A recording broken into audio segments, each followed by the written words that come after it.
Germany of Iron and Blood. This video is purely for entertainment and does not infringe on copyrights or laws. The rights to the novel and image belong to the original author. We do not claim ownership.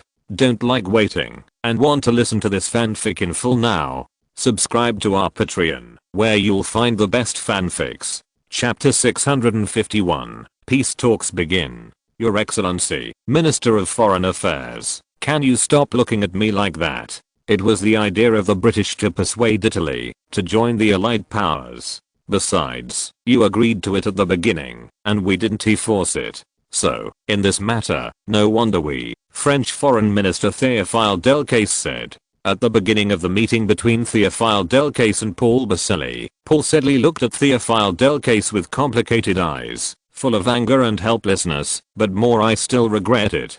Théophile Delcasse understood what it meant with such a look in his eyes. At the beginning, the Kingdom of Italy was a member of the Allied powers. As a result, he went to Italy with the British Foreign Secretary Sir Edward Grey to persuade Italy to betray the Allies and join the Allies. In order to achieve their goals, they made a lot of promises. As a result, it really induced Italy to betray the Allies and join the Allies in fighting. This is undoubtedly a major diplomatic victory for the Allies. Unfortunately, even if Italy joined the Allied powers, they failed to win and instead lost the war. Now, it is facing the slaughter of the Germans. It is understandable that the Italians blame France and Britain for this. After all, if it weren't for the lobbying of France and the United Kingdom, Italy would not have committed a betrayal, and it would not have the current tragic experience. Of course, Théophile Delcasse didn't feel guilty at all about this, but was rather pleased. If one person is unlucky, how can someone else accompany him to be unlucky?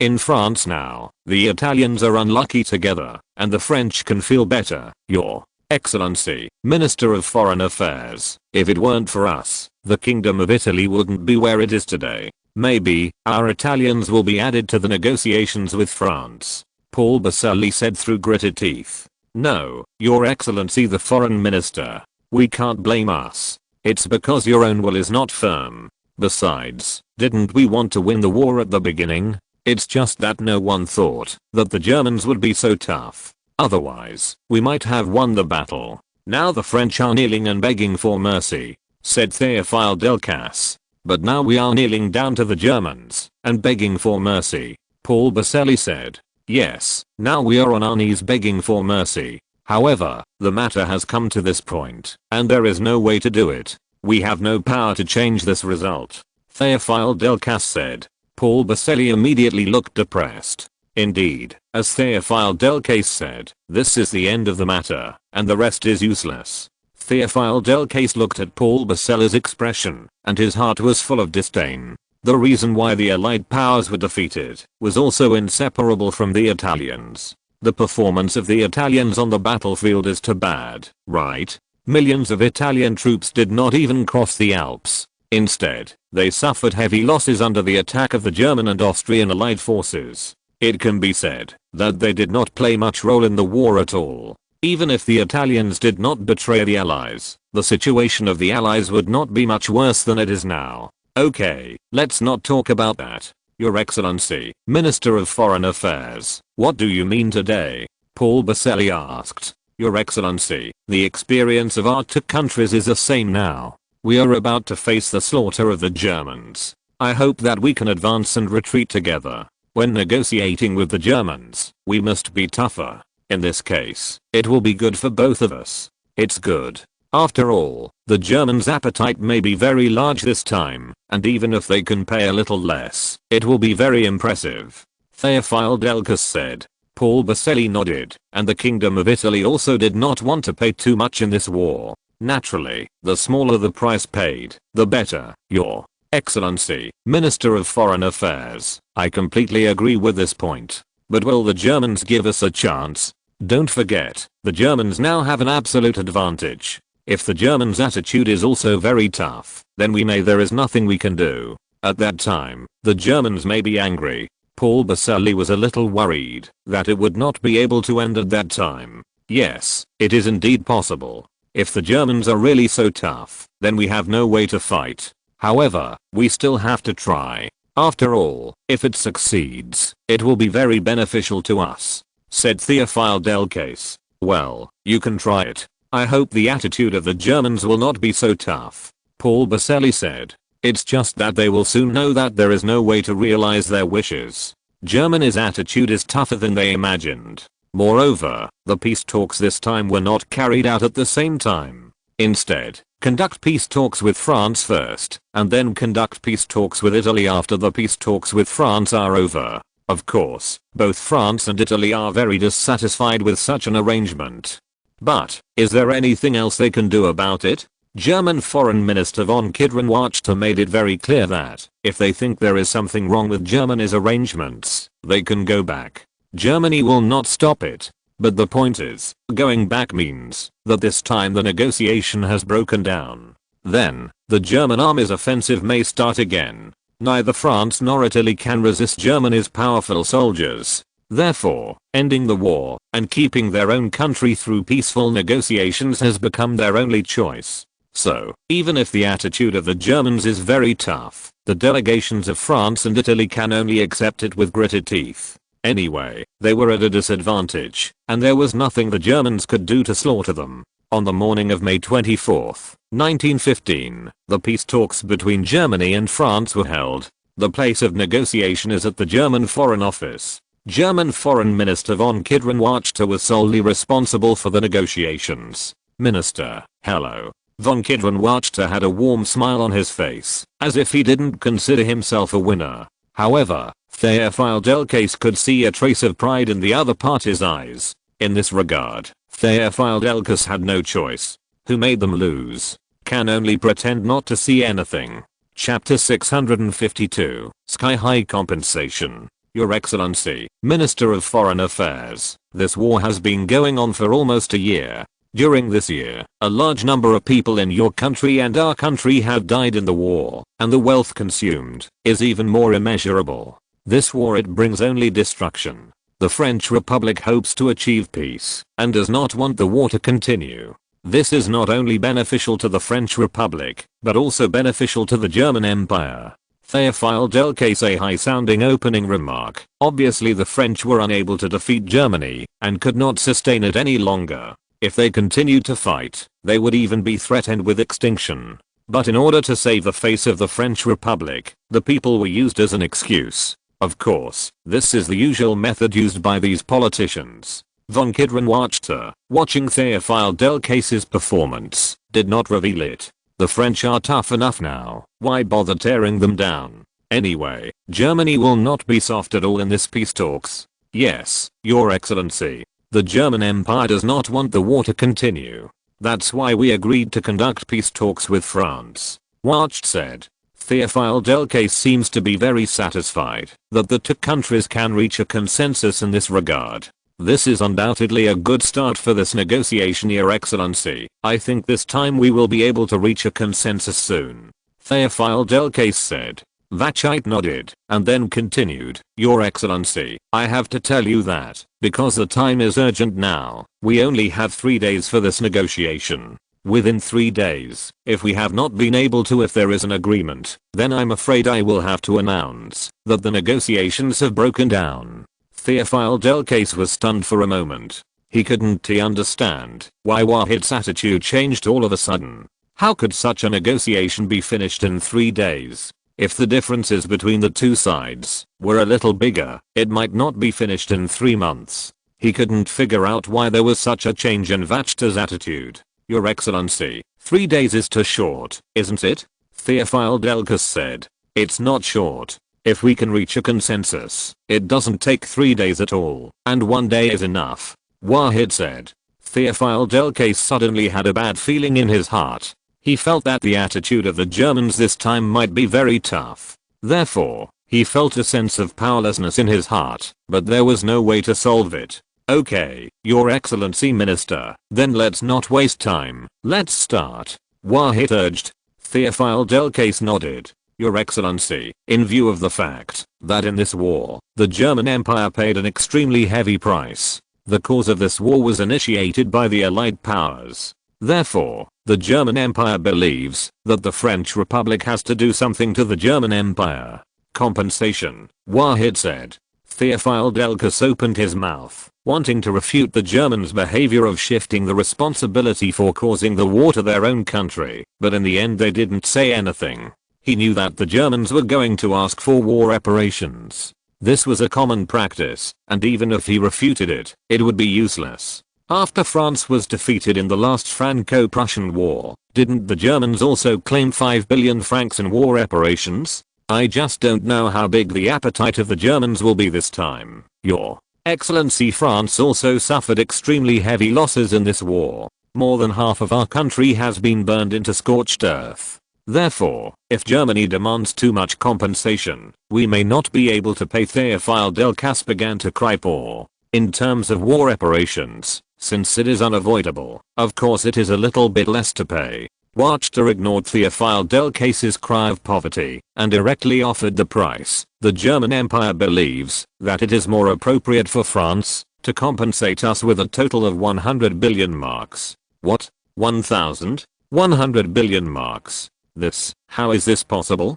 Theophile Delcas jumped up immediately. This number is undoubtedly an astronomical figure. Originally, he thought that the Germans wanted at most 2 or 3 billion marks. Although that is not a small amount, with France's financial resources, it can be obtained by biting one's teeth. However, now I know that the appetite of the Germans is bigger than they imagined. 100 marks billion, even the French can't get it out. Of course, if France's overseas investment is also included, it can be almost 100 billion marks. But if it was all given to the Germans, how would the reconstruction of France proceed?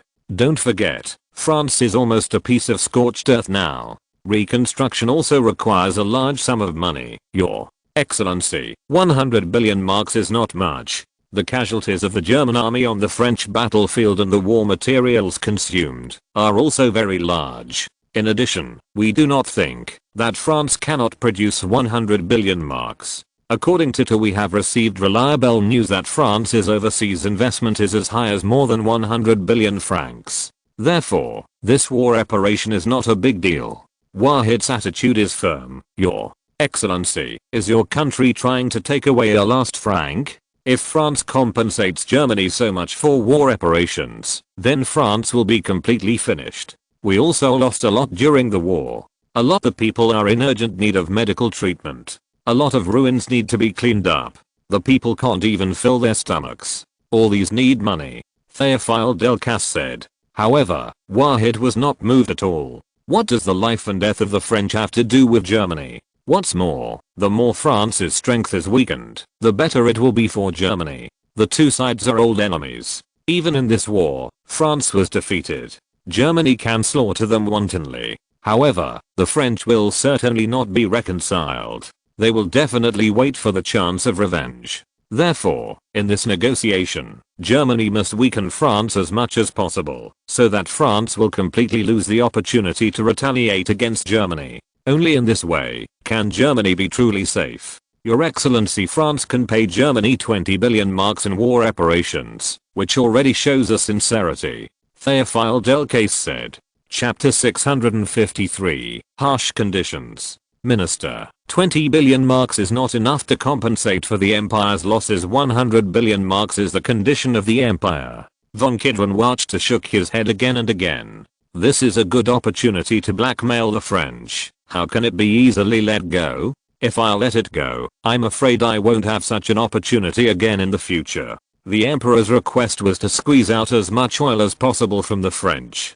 Even if Germany won the war, it still needs a large sum of money to restore the domestic economy and digest the newly acquired territory. For example, most of the large tracts of territory that Germany acquired from Russia are places with poor transportation conditions but rich resources. If you want to develop these places and contribute to the strength of Germany, instead of becoming a drag on Germany, you have to invest a lot of money.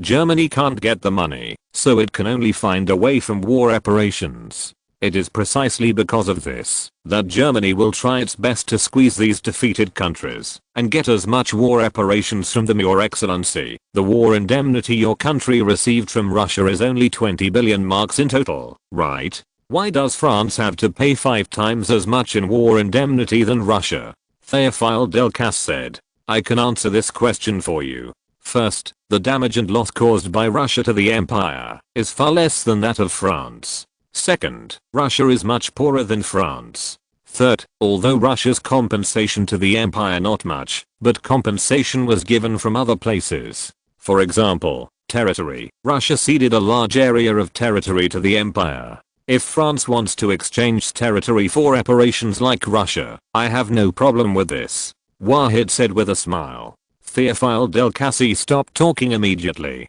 France's mainland is only 500,000 square kilometers in total. How can it be compared with Russia, which has as many as 20 million square kilometers? If the Germans also slaughtered on French territory, their losses would be great, Your Excellency. 40 billion marks. This is already twice the war indemnity your country received from Russia. It is 8 times the war indemnity your country received in the Franco-Prussian War.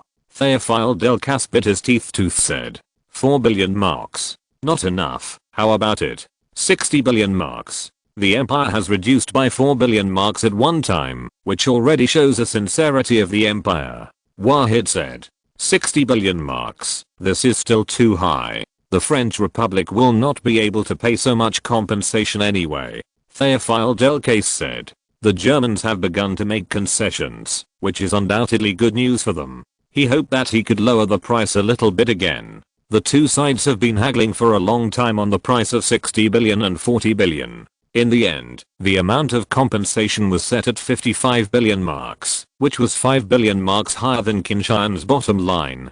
Théophile Delcasse felt unwilling, but there was nothing he could do. With Germany's attitude becoming more and more tough, he could only choose to compromise. Otherwise, once the negotiations break down, it will be very unfavorable to France, Your Excellency. The amount of 55 billion marks is really too big. I'm not sure whether the government will agree. If the French government is not satisfied with this amount, then I have nothing to do. Théophile Delcasse said. Of course, I can understand. However, I think your government will definitely agree. After all, this is the bottom line of the German Empire. If your government does not agree, then the German army will continue to attack. Vahite said. Théophile Delcasse heard the threatening meaning in Vachta's words. However, he had no way to refute it. Who let Germany now fully grasp the initiative? The second condition is that the German Empire requires the French government to transfer all overseas colonies to the German Empire. After the defeat, France no longer needs to own those colonies. Wacht continued.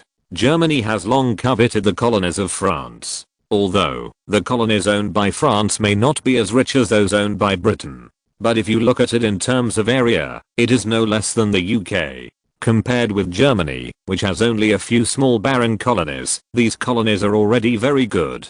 Before the outbreak of World War I, France owned large colonies, including large colonies in Africa, a small part of India in South Asia and islands in the Indian Ocean, Indochina, colonies in Southeast Asia, islands in the Caribbean and part of colonies in South America, and the Pacific Ocean large islands. After these colonies are ceded to Germany, Germany will suddenly become a powerful colonial empire. A large number of overseas colonies will provide Germany with a huge source of raw materials and overseas markets, allowing Germany's industry to further take off. Similarly, these colonies are also very important to France. Of course, they hope to keep these colonies if they can. However, the French government has long had a consensus on this. After knowing the defeat of this war, these colonies obviously cannot be kept, Your Excellency. The French Republic is willing to cede our colonies in Asia and America to your country. Can we keep the colonies in Africa? Anyway, most of those colonies are deserts and rainforests, and they are very poor.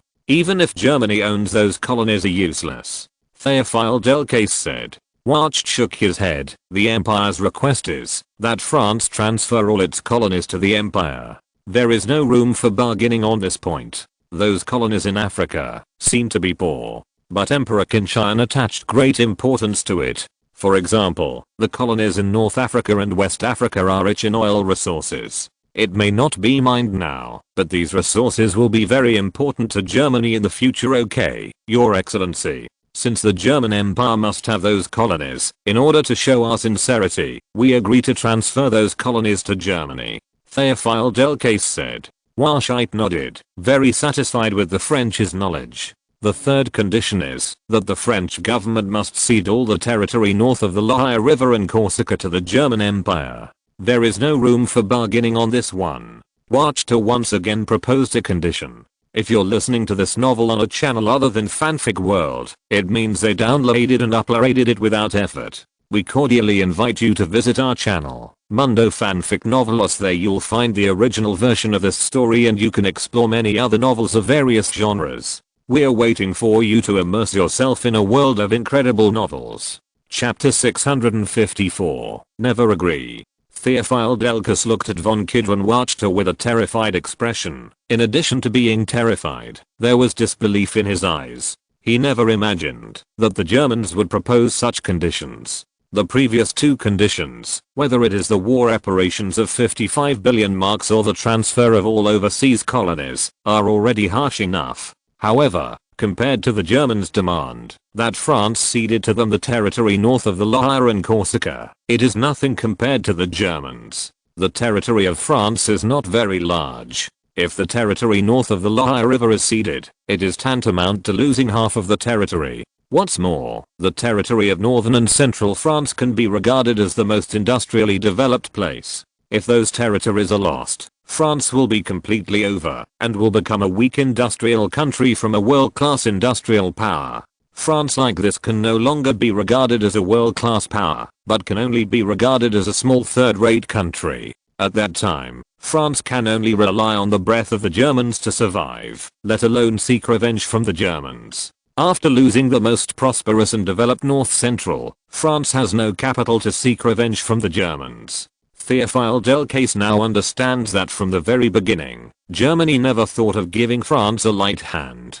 The idea they have always made is to weaken France as much as possible, so that France no longer poses a threat to Germany. From the point of view of the Germans, in order to safeguard their own interests and status, this is what they should do. However, from the perspective of the French, such harsh conditions are unacceptable. If such conditions are accepted, France will be no different from subjugation. Your Excellency, Minister of Foreign Affairs, isn't this condition too harsh? You directly claim half of France's territory, or the most prosperous and developed half. Even Paris, the capital of the French Republic, is included. After losing those territories, France is it still France? The German Empire simply wants to drive us to extinction. Theophile Delcas looked sad and indignant. Your Excellency, you should know that the German Empire is capable of destroying France. As long as our army continues to advance southward, it will take up to a month to capture all of France's territory. At that time, you still have, is there a choice? I'm afraid we can only let us kill it. Now, the Empire can leave half of France's territory, which is already forgiving you. Wacht said.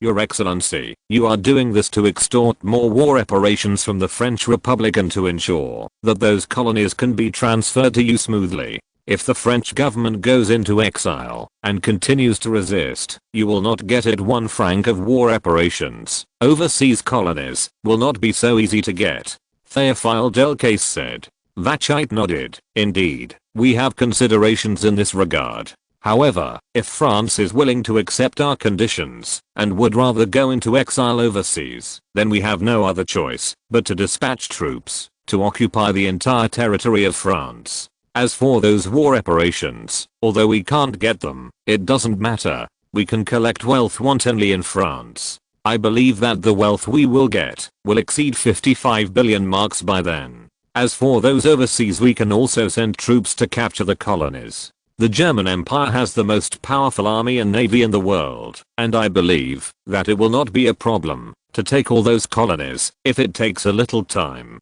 If you wantonly seize wealth in France, it will arouse the anger of the people. At that time, you will encounter unprecedented resistance. Theophile Delcas said through gritted teeth. It doesn't matter. We are very experienced in dealing with resistance. If you are willing to surrender and be a good citizen, it is naturally the best. If you don't want to, then kill them all. Even the blood killed in France we don't care if it turns into a river. Anyway, the dead are all French. Wahid said nonchalantly. Bastard. Are you going to kill all the French? Théophile Delcasse said angrily. Not all of them will be killed, at most 1 or 2 million people. I think that all the French will be as cute as rabbits. Watchter said. Devil. You are all devils. If you kill innocent people like this, God will send you to hell.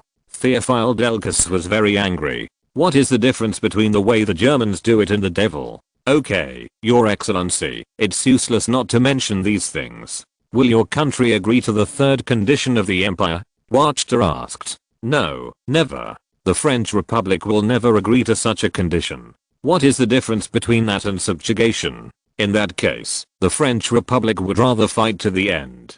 Théophile Delcasse said firmly. Vachite nodded. Very well, I understand what you mean. Then, from now on, our negotiations have broken down. I will report to His Majesty the Emperor. The Imperial Army will continue to attack until France is completely defeated until death. Théophile Delcasse was stunned. If the German army really continued to attack, France would not be able to resist it anyway. The weak French army has been terrified. There is simply no courage to continue fighting the powerful German army. If the war continues, there will only be one result, and that is the destruction of France. As Watchter said, after France is destroyed, Germany can still get everything they want. It's just that it takes a little more time. However, France has since ceased to exist. This is undoubtedly unacceptable to Théophile Delcasse and other senior officials of the French government. Even if France loses half of its territory, it can continue to exist.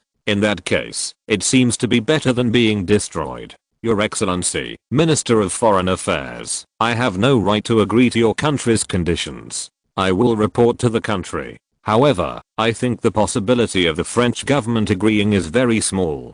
Théophile Delcasse said. Feeling a change in Théophile Delcasse's attitude, Watchter couldn't help feeling a little proud. Your Excellency, I believe that your government will have smart people. They will definitely make the right choice. Wahid said.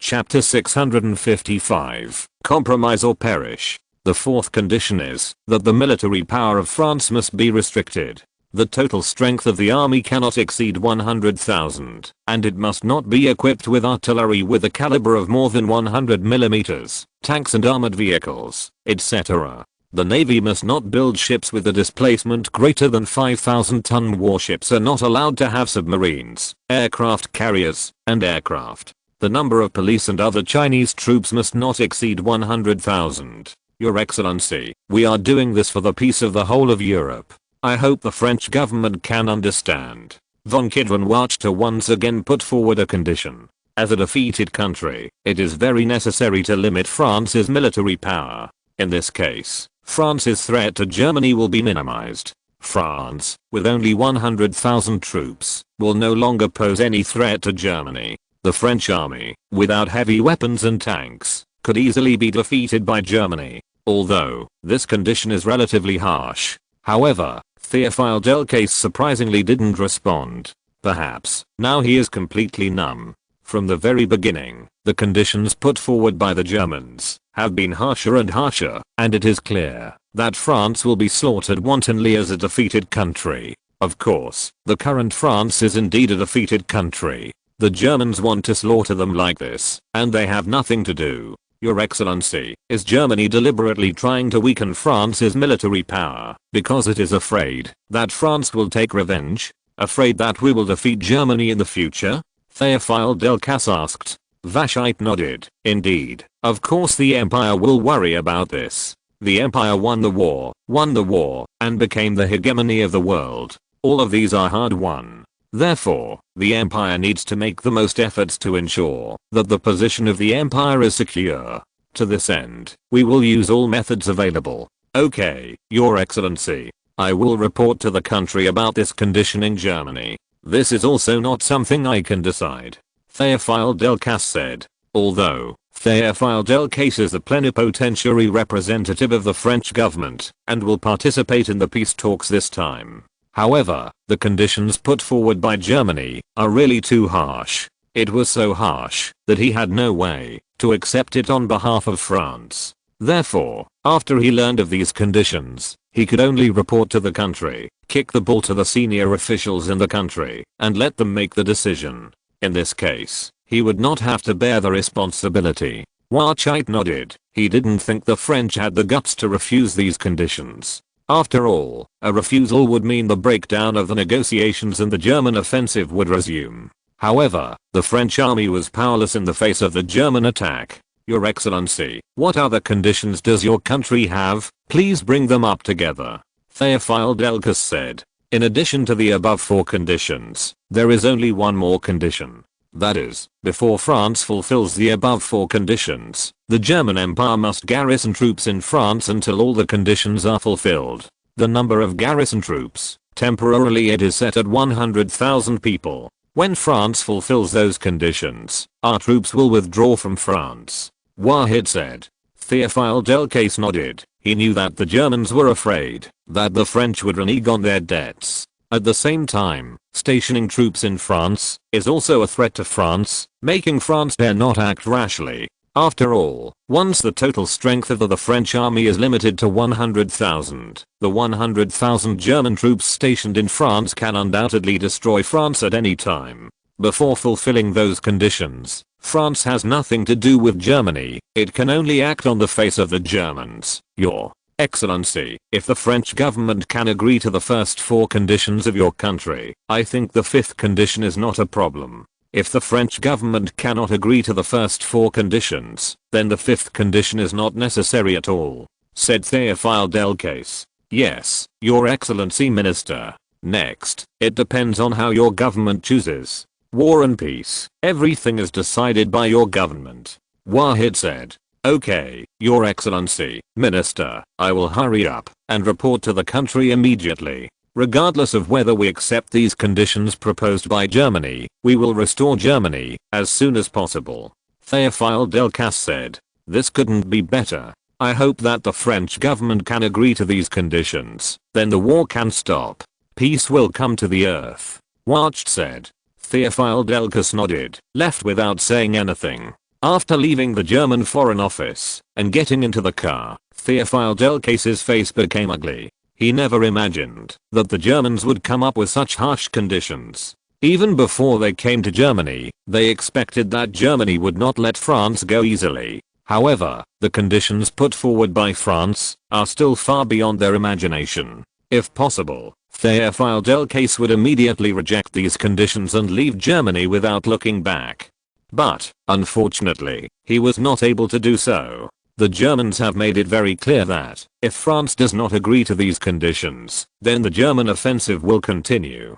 The powerful German army will directly destroy France, and then collect wealth in France, press down and resist, and blood will flow into rivers. There is no doubt that this is a threat from Germany to France. If you don't accept the conditions, you will be destroyed. This is undoubtedly a problem for the French government. Returning to the place where he was staying, Theophile Delcas immediately sent a telegram to the country, reporting the conditions proposed by the German side and the threat of the Germans. Let the country prepare early. Theophile Delcas knew well that once the conditions proposed by the French were made known to the domestic people, what kind of uproar would it cause? As for whether the French government would agree to the terms of the Germans, Theophile Delcas didn't know. However, he believes that the conditions of agreeing is relatively high. Although the conditions of the Germans are very harsh, but if these are agreed, France can continue to exist. Otherwise, France will be destroyed. Italian Foreign Minister Paolo Basselli urgently made an appointment with Theophile Delcas to learn about the content of the negotiations. However, this was strictly rejected by Theophile Delcas. This made Paul Sedley yell at the French for dishonesty. However, Theophile Delcas was determined not to disclose the content of the negotiation, which left Paul Sedley with no other choice but to curse a few words to vent his anger. Chapter 656, Cornered. Toulouse, a city in southern France, the city hall, the temporary residence of the French government. In the conference room, all the cabinet ministers of the French government gathered here. There is only one issue for everyone to discuss today, and that is that Foreign Minister Theophile Delcas has sent back the conditions of the Germans by telegram. Now what everyone has to discuss is whether to agree to the conditions of the Germans. President Poincaré and Prime Minister René Viviani had read the telegram first. However, the faces of the two became very ugly. This allowed those cabinet ministers to guess without even thinking about it. The conditions put forward by the Germans must be very harsh. Otherwise, their faces would not look so ugly. Is everyone here? Then, the meeting starts now. President Poincaré said. Suddenly, the meeting room was silent, and everyone shut their mouths and stopped whispering. Everyone, there are 5 conditions put forward by the Germans. Now, we will tell you these conditions. Then, it is up to everyone to discuss whether we should agree to the conditions of the Germans. President Poincaré said. The first article is about war reparations. The Germans asked us to pay them 100 marks in war reparations. After the efforts of the foreign minister, the war reparations were reduced to 55 billion marks. The attitude of the Germans is already we are firm, and we are not allowed to lower it any further. President Poincaré said. My God. 100 billion marks. Are the Germans crazy? How could they frantically propose so many war reparations? Do they want to asterisk the last franc of the entire French Republic? When the ministers learned of the amount of war reparations, they immediately yelled. Although, they were able to guess before that the amount of war reparations Germany demanded would not be too small. However, still did not expect so much. Even if it is 55 billion marks, that is an astronomical figure. That is already equivalent to 68.75 billion francs. Such a large amount of war indemnity is completely to let France sell its iron. You know, even during the Franco-Prussian War, war reparations were not so scary. The war indemnity that the Germans demand now is more than 13 times the war indemnity paid by France during the Franco-Prussian War. Your Excellency, we simply don't have that much money to pay the Germans. If it's 20 to 30 billion, we can still consider it. But, this amount, France simply can't afford it. Finance Minister Alexander Ribot said. The Germans are very aware of our overseas investments and assets. Therefore, they propose this amount. Prime Minister René Viviani said. Arsehole. How would the Germans know how much overseas investment we have? Could it be that there are German spies inside the government? Alexander Liebert roared angrily. After all, this is undoubtedly a country's confidential information. Okay, it's useless to say these now. The Germans have offered so many war reparations. Should we agree? President Poincaré asked. If the Germans have paid so much war reparations, then we will have no money to stabilize the country and heal the wounds of the war. Alexander Liebert said. If we don't agree to the conditions of the Germans, will the Germans continue to attack? Asked the Minister of War Alexander Millerand. President Poincaré nodded. Seeing this situation, Alexander Millerand stopped talking immediately. The second condition, the Germans require us to transfer all our overseas colonies to them. President Poincaré continued. The Germans really have a good appetite. There are so many colonies in the Republic, they actually want to claim them all, and don't leave them to the Empire. Do they have so many people to manage those colonies? The colonial minister looked indignant. If France transfers all its colonies to Germany, then the colonial minister, probably doesn't have to be any longer. This is an obvious thing. Even the colonies are gone. What do you want the colonial minister to do? Do you eat rice? The Germans have always coveted our colonies, and, of course, the British. That's why they started the war. Unexpectedly, they won in the end. Next, the Germans are about to become the most powerful people in the world. A powerful colonial empire, said Navy Secretary Victor Gagnon. There is no way to do this. Who let the Germans win the war? We have been defeated, and can only be slaughtered by the Germans. Secretary of War Alexander Millerand said. Although, losing so many colonies is a heavy blow to France. However, if peace can be won by abandoning these colonies, the ministers still have no objection. The third condition, the Germans require us to cede the territory north of the Loire River, including Paris, plus the island of Corsica, all ceded to Germany. President Poincaré continued. What? The Germans want half of our territory?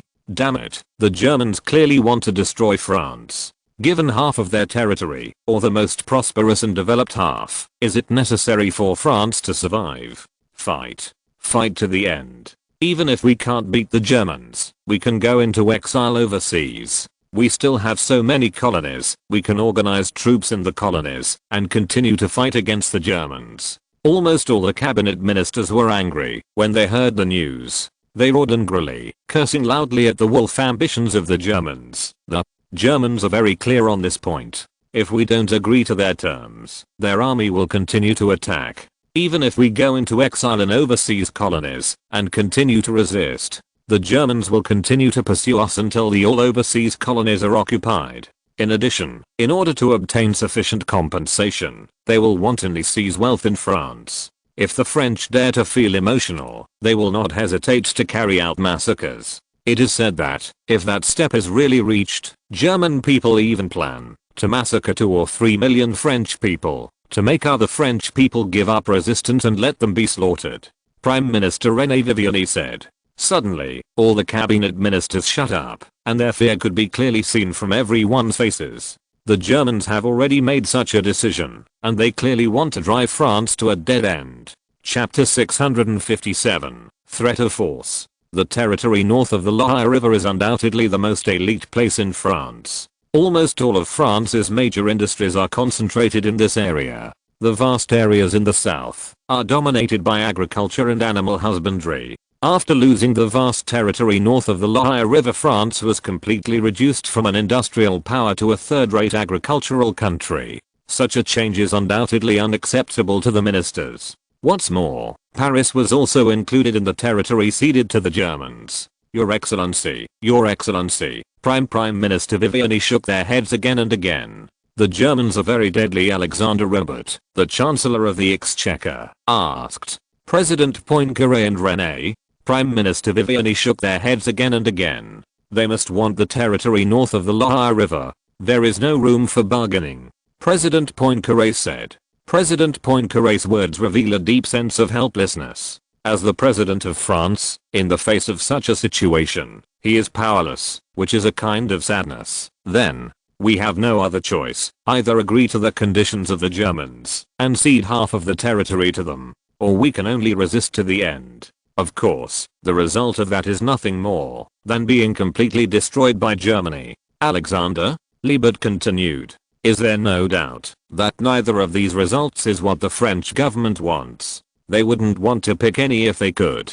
But, sadly, they have to choose one. If we resist, can we persist? Asked President Poincaré. Your Excellency, if we continue to resist, the mainland will soon fall. I'm afraid that we will only be in exile in overseas colonies. And the Germans have the most powerful navy in the world. Therefore, even in exile in overseas colonies, that is, it's not safe. The Germans will continue to attack us. Therefore, in the overseas colonies, we can only persist for a year or two at most. Alexander Millerand said. President Poincaré nodded, but said nothing more. The fourth requirement, the Germans require our army to be controlled at less than 100,000 people, not to be equipped with artillery with a caliber of more than 100 mm, and not to have tanks and armored vehicles, etc. The Navy is not allowed to build warships with a displacement of more than 5,000 tons. Submarines and planes cannot be owned. The surrender of the police and the Chinese army must also be controlled to less than 100,000 people. President Poincaré continued. There is no doubt that the Germans said this to limit our military strength, thereby weakening our threat to them. Prime Minister René Viviani said. Although, the Germans tried to use this method to weaken France's military power, which made the ministers of the French very angry. But they know it's impossible. Who let them be defeated in the war? The last condition is that the French demand that before the French government fulfills the above conditions, the German army will send 100,000 troops to France to ensure that we fulfill those conditions. President Poincaré continued. This last condition did not arouse everyone's dissatisfaction. After all, if you can even agree to the first few humiliating conditions, then the fifth condition is nothing at all. Everyone, let's talk about whether we want to agree to the conditions of the Germans. President Poincaré said. Next, the ministers of the French government began to express their opinions. Some people have expressed their opinion that the conditions of the Germans can be accepted. Although the conditions of the Germans are very harsh, however, at least half of the country can be kept, and the French can continue to exist. The most important thing is that these people can continue to hold the power of the country. there are still some people who express their opposition. Those in the military especially believed that, if France agreed to the conditions of the Germans, it would be better to fight to the end and fight directly to the end. Even if you can't hold on at home, you can still go to overseas colonies, and you can continue to hold on. Although the Germans are powerful, it will undoubtedly be difficult, and take a lot of time to clear them out step by step. In this case, if you persist until the end, maybe a miracle will happen. However, one thing in the German threat is that if France continues to persist, they will kill and reap wealth in France, suppress resistance, and kill the whole of France to bleed into rivers. This is a threat to many people. They don't want the Germans to raise their butcher knives in France and slaughter them wantonly. In that case, they don't know how many French people will die in the hands of the Germans. A fierce quarrel ensued, and neither faction could convince the other. Even President Poincaré and Prime Minister René Viviani are caught in a dilemma.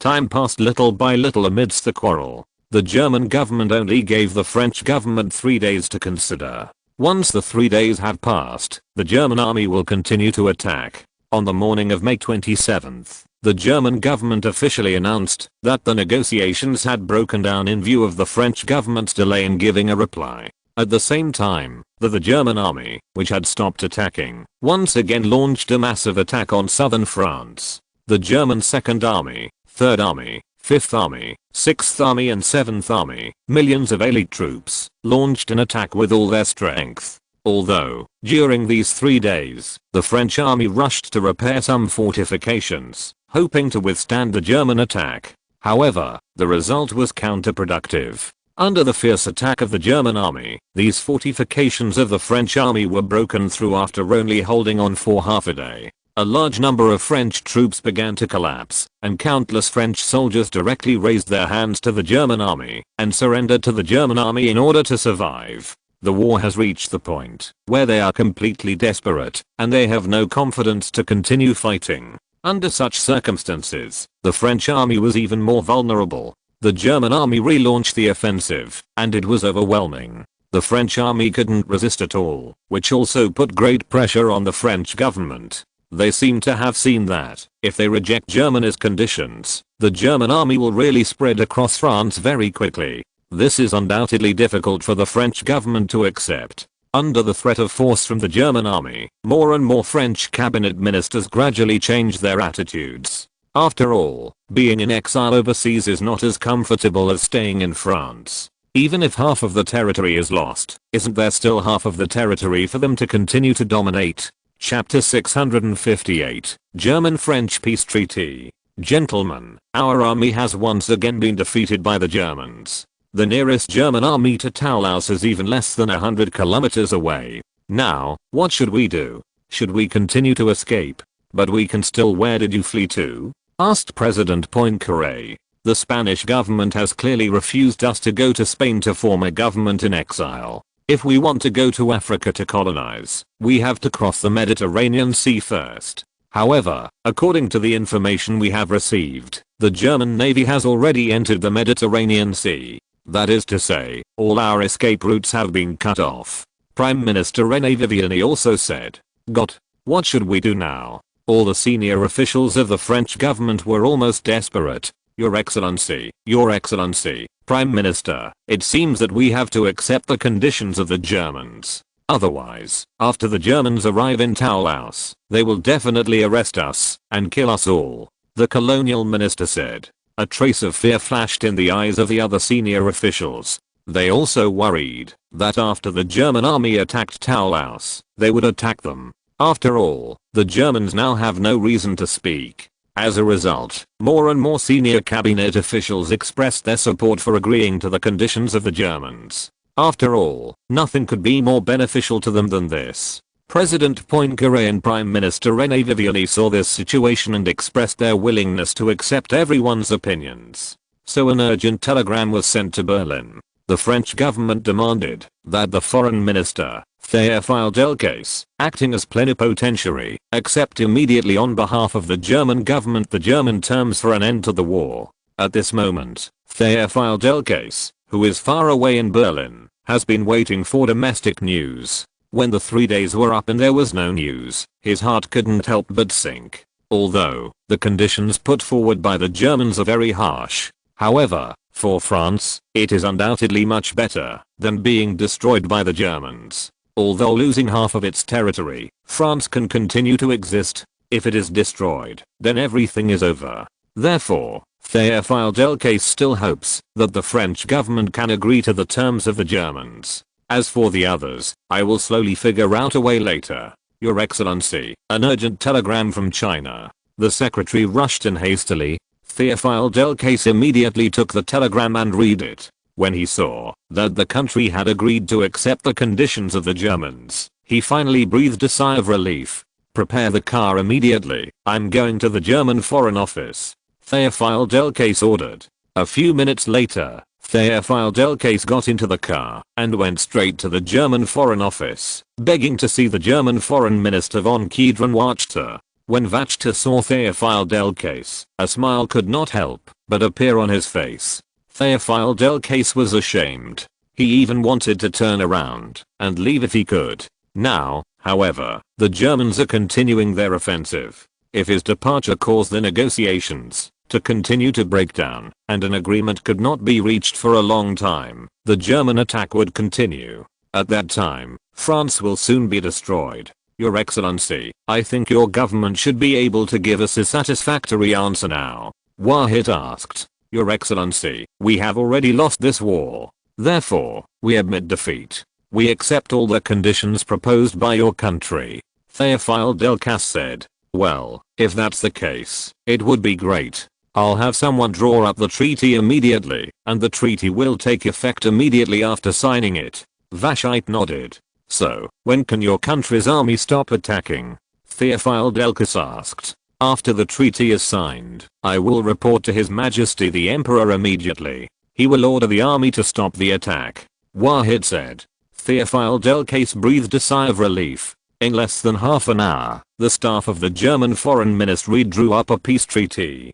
Théophile Delcasse checked it out and signed his name on the treaty after confirming that there was no problem. This peace treaty, because it was signed in Berlin, is also called the German-French Berlin Peace Treaty. The treaty mainly has several contents. One is that France admits defeat and compensates Germany with war reparations of 55 billion marks, which is used to compensate Germany for its losses. All war reparations shall be paid within 3 years. The second is that France will transfer all its overseas colonies to Germany, and Germany will send the officials it receives to the French colonies. French officials in the colonies are to assist Germany in taking over these colonies. The third is that France cedes the territory north of the Loire River plus Corsica to France. French residents living north of the Loire can move to the south bank of the Loire. You can also choose to stay on the north bank of the Loire. After 1 year, they are not allowed to relocate without authorization.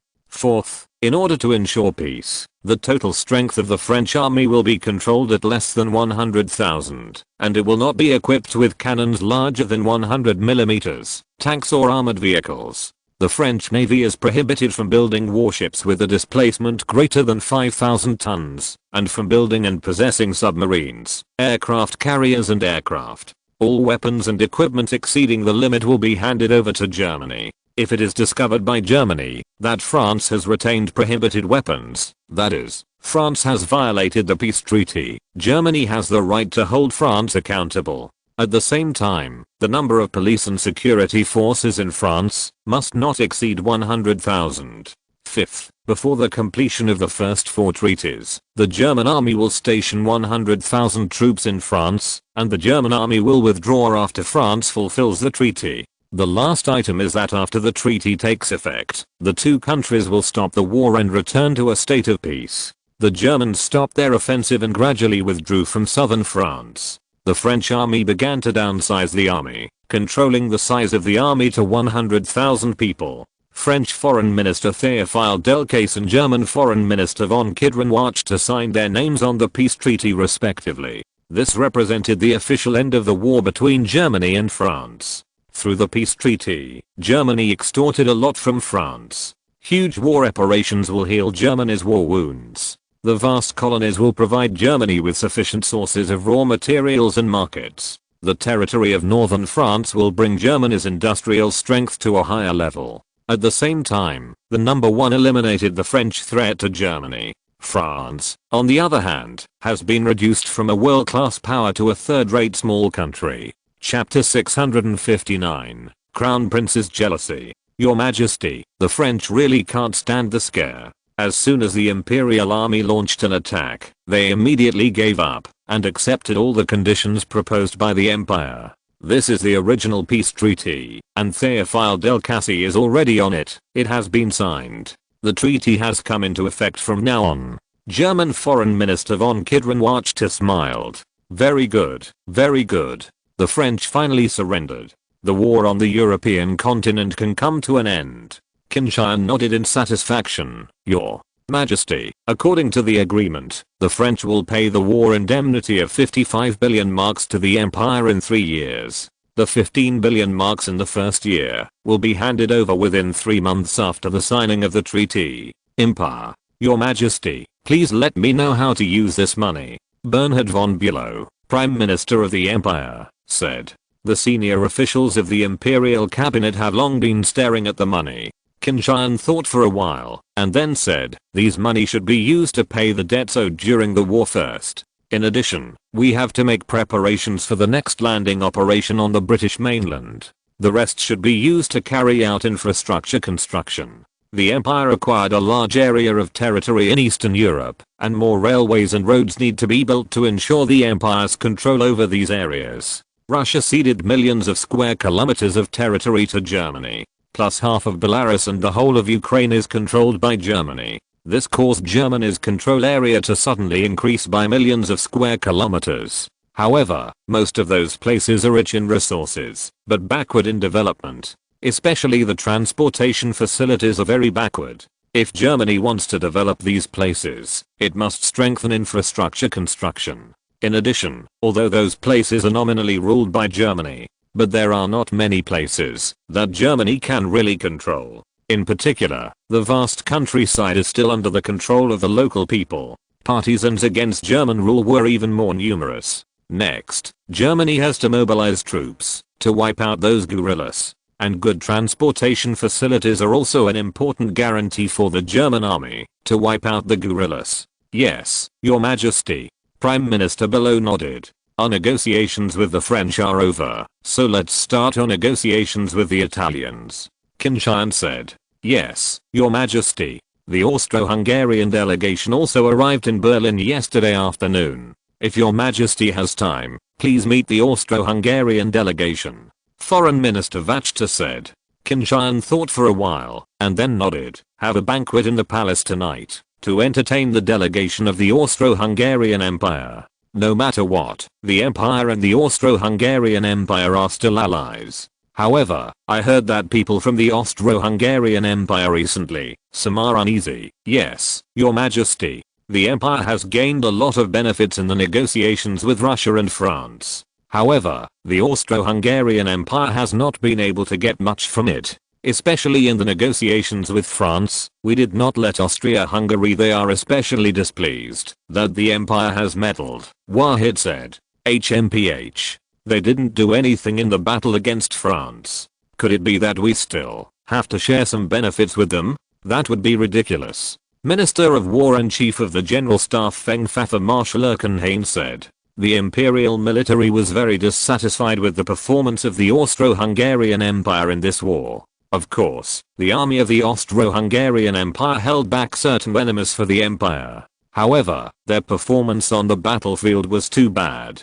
If it hadn't been for the German army to reinforce them in time, they might have been defeated on the battlefield. Behaving so badly and wanting to reap the benefits desperately is simply ignorant of self-knowledge. Of course, the Austro-Hungarian Empire also suffered considerable losses during the war. Therefore, they hope to gain more benefits in the negotiations to make up for domestic losses. It's just that Germany won't let them do what they want. After all, the two sides are still allies now. But with the transformation of international relations, the relationship between allies has begun to gradually change. In order to ensure its own interests, Germany will begin to suppress the Austro-Hungarian Empire. What's more, the recently revealed ambitions of the Austro-Hungarian Empire also made Germany feel threatened.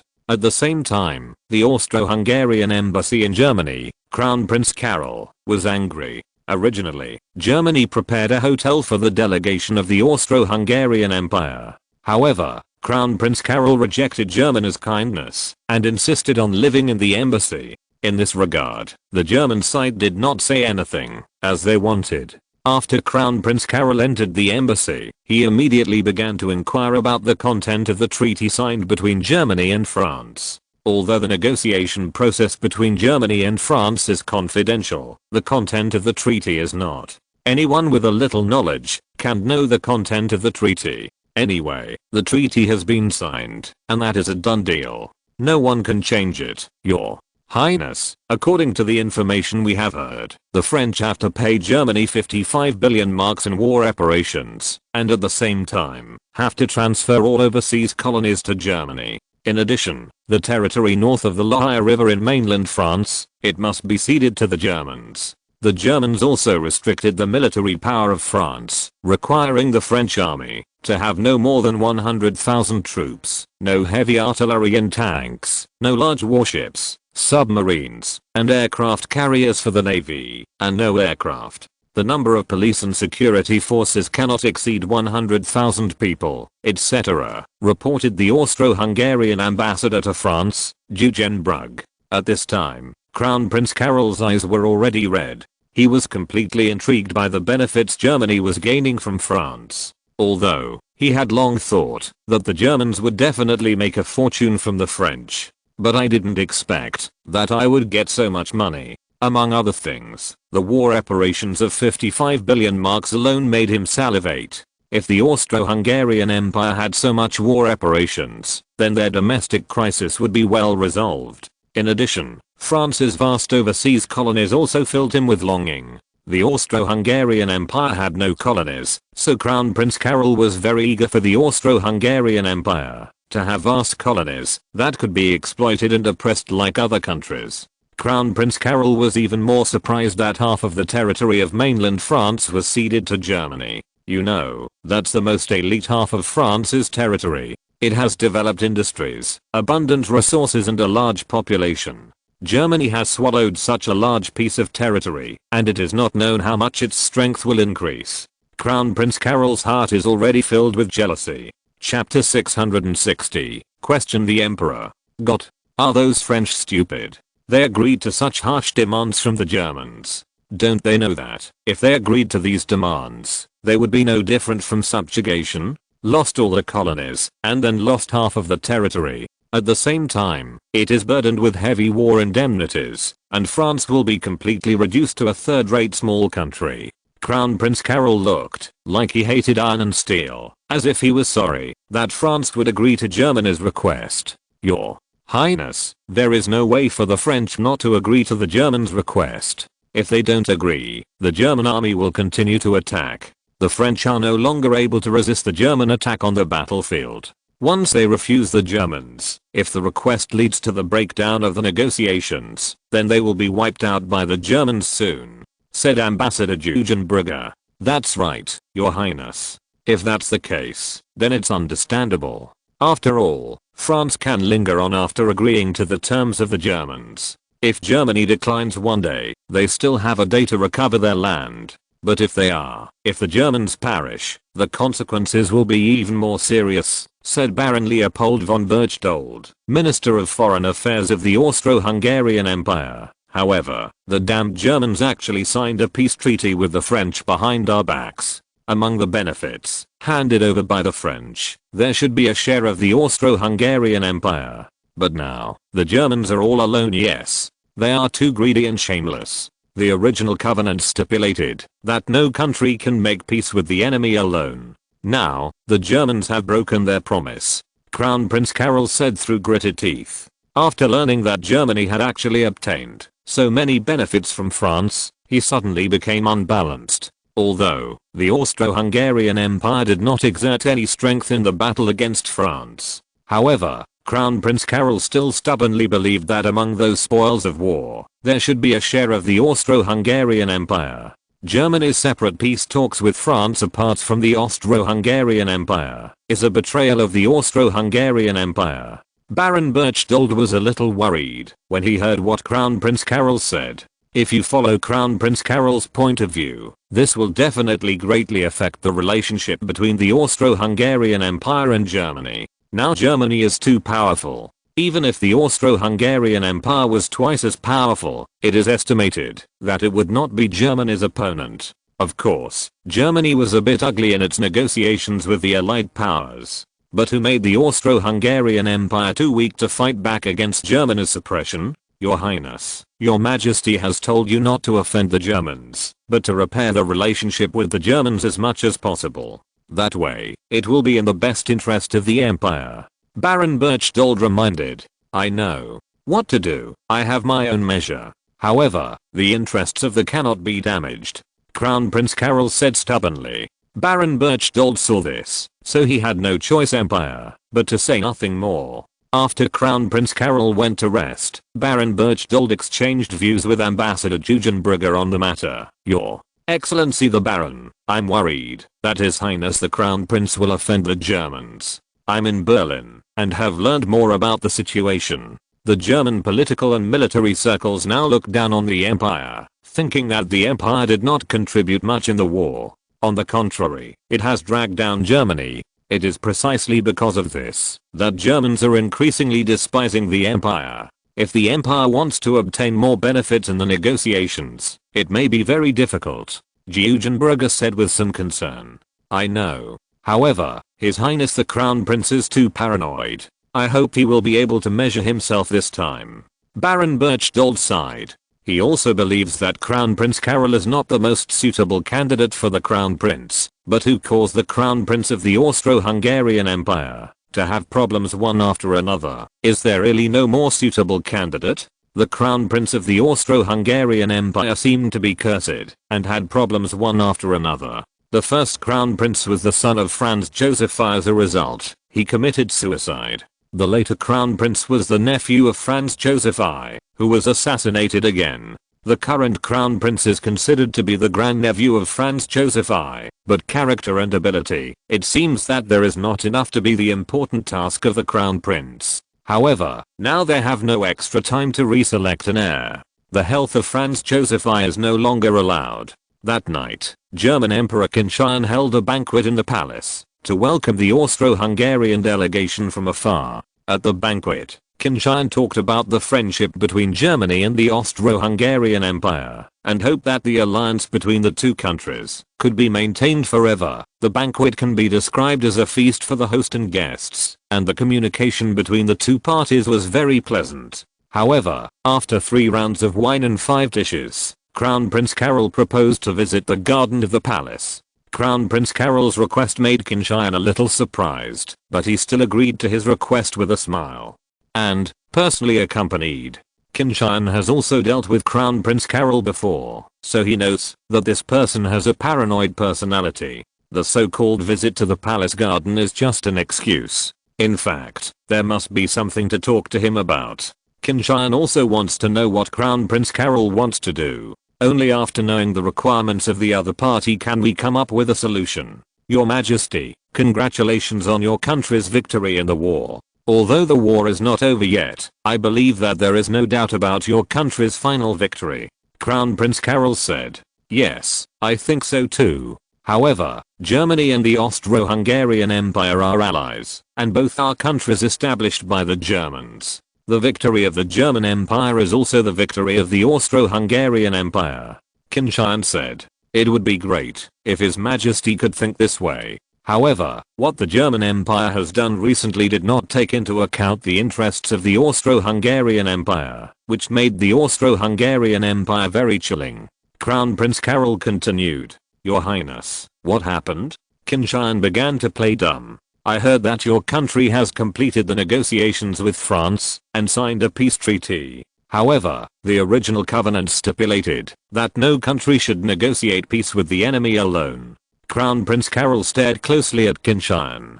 Qin Tian smiled and then said, yes, there is such a stipulation in the alliance treaty. However, although the Austro-Hungarian Empire declared war on France, it did not send troops to attack France. So, France is nothing more than your nominal enemy. If you're listening to this novel on a channel other than Fanfic World, it means they downloaded and uploaded it without effort. We cordially invite you to visit our channel, Mundo Fanfic Novelos. There you'll find the original version of this story and you can explore many other novels of various genres. We're waiting for you to immerse yourself in a world of incredible novels. Chapter 661, Ally Request. Qin Tian's reason is undoubtedly far-fetched. However, this time Germany made it clear that it was not going to share the benefits handed over by France with the Austro-Hungarian Empire. Qin Tian believed that Crown Prince Carol should have understood what he meant. Crown Prince Carol certainly understood what Qin Tian meant, and a trace of shame and anger flashed in his eyes. Qin Tian actually used the reason that the Austro-Hungarian Empire did not send troops to participate in the attack on France to exclude the Austro-Hungarian Empire from claiming war compensation from France. This is simply preposterous. If it were another person, the anger of Crown Prince Carol must have erupted long ago. However, what he is facing now is the Crown Prince of the most powerful empire in the world. This person who is 1 year younger than him is already the most powerful person in the world. This made Crown Prince Carol feel a little bit of fear, while being full of jealousy. Perhaps, even he himself didn't know that he would be afraid of Qin Tian. Your Majesty, even so, I still believe that the Austro-Hungarian Empire has the right to obtain part of France's compensation. Crown Prince Carol insisted. Your Highness, how about this? The Austro-Hungarian Empire will negotiate with France on its own. How much benefit you can get from France depends on your own. Qin Tian said impatiently. Crown Prince Carol obviously didn't know how to advance or retreat. His words were already very clear, but Crown Prince Carol still held on. Crown Prince Carol became more and more angry. In his opinion, what Qin Tian said was really shameless. Let the Austro-Hungarian Empire negotiate with France on its own. So what benefits can they gain from the French? France was almost squeezed dry by the Austro-Hungarian Empire. Besides, as long as Germany instigates France a little bit, France will ignore the demands of the Austro-Hungarian Empire. Therefore, it is almost impossible for the Austro-Hungarian Empire to benefit from the French. Thinking of this, Crown Prince Carol knew that it was almost impossible for the Austro-Hungarian Empire to kill the French. In addition to regretting in his heart, he also hated Germany even more. Well, Your Majesty, the Austro-Hungarian Empire can give up its claim for compensation from France. However, in the next negotiations with Italy, the interests of the Austro-Hungarian Empire must be guaranteed. After all, the Austro-Hungarian Empire is the main force in the war against Italy. Hundreds of thousands of troops were sent to fight against Italy. Therefore, we should occupy the main position in Italy's compensation. Crown Prince Carol continued. France's compensation, the Austro-Hungarian Empire seems to not want it anymore. Therefore, he can only focus on Italy. The Austro-Hungarian Empire sent hundreds of thousands of troops to fight Italy against, so in the negotiations with Italy, it is completely reasonable for Crown Prince Carol to occupy more shares. Qin Tian smiled. He knew that this was the real intention of Crown Prince Carol. He wanted to gain more benefits from the Kingdom of Italy. However, although the Austro-Hungarian Empire sent hundreds of thousands of troops to fight Italy, their real role was not as good as the tens of thousands of German troops. Your Highness, the interests of the Austro-Hungarian Empire in Italy naturally need to be guaranteed. However, everything can only be determined after negotiations. Qin Tian said this is natural. Your Majesty, I hope that during the negotiations, the German Empire can support the reasonable demands of the Austro-Hungarian Empire. Crown Prince Carol said. He seemed to think that Germany would certainly support their demands. What requirements does your country have during the peace talks with Italy? Qin Tian asked. The Austro-Hungarian Empire hopes that Italy can compensate us with 50 billion crowns. In addition, Italy needs to cede Venice in the north. That is, the area east of it, to the Austro-Hungarian Empire. Italy's overseas colonies must also be transferred to the Austro-Hungarian Empire. Crown Prince Carol said. After listening to Crown Prince Carol's request, Qin Tian couldn't help frowning. I have to admit that the appetite of the Austro-Hungarian Empire is not small. 50 billion kroner is equivalent to 40 billion marks. In addition, Germany has decided to demand compensation from Italy of 20 billion marks. If this is added up, the Austro-Hungarian Empire will have to pay 60 billion marks in compensation. The total war reparations they have to pay is even more than the war reparations that France needs to pay. However, the Kingdom of Italy is far less rich than France. Although, the Kingdom of Italy was also a first-class power before the war. However, the time of unification was late, and the industry was not very developed, which made their economy not very good. Of course, the Kingdom of Italy is not really without money. At the time of reunification, they plundered a lot of wealth. In particular, almost all the wealth of the Catholic Church fell into their hands. However, after decades, how much of that wealth is left is very difficult to say. Qin Tian was sure that the Kingdom of Italy simply couldn't afford that much money. Qin Tian predicted that after the Kingdom of Italy paid the German Empire 20 billion marks in war reparations, there should not be much left. In addition, the Austro-Hungarian Empire wants Italy to cede Venice and the surrounding area to them. You know, the vicinity of Venice can also be regarded as a relatively developed area in Italy. If those areas are lost, plus Sicily, which Germany has already booked, Italy will lose a lot of territory. In this way, Italy is severely weakened. Italy has not many overseas colonies, only Libya and Italian East Africa, including Abyssinia, Eritrea, and Somalia. Among them, the richest is undoubtedly Libya.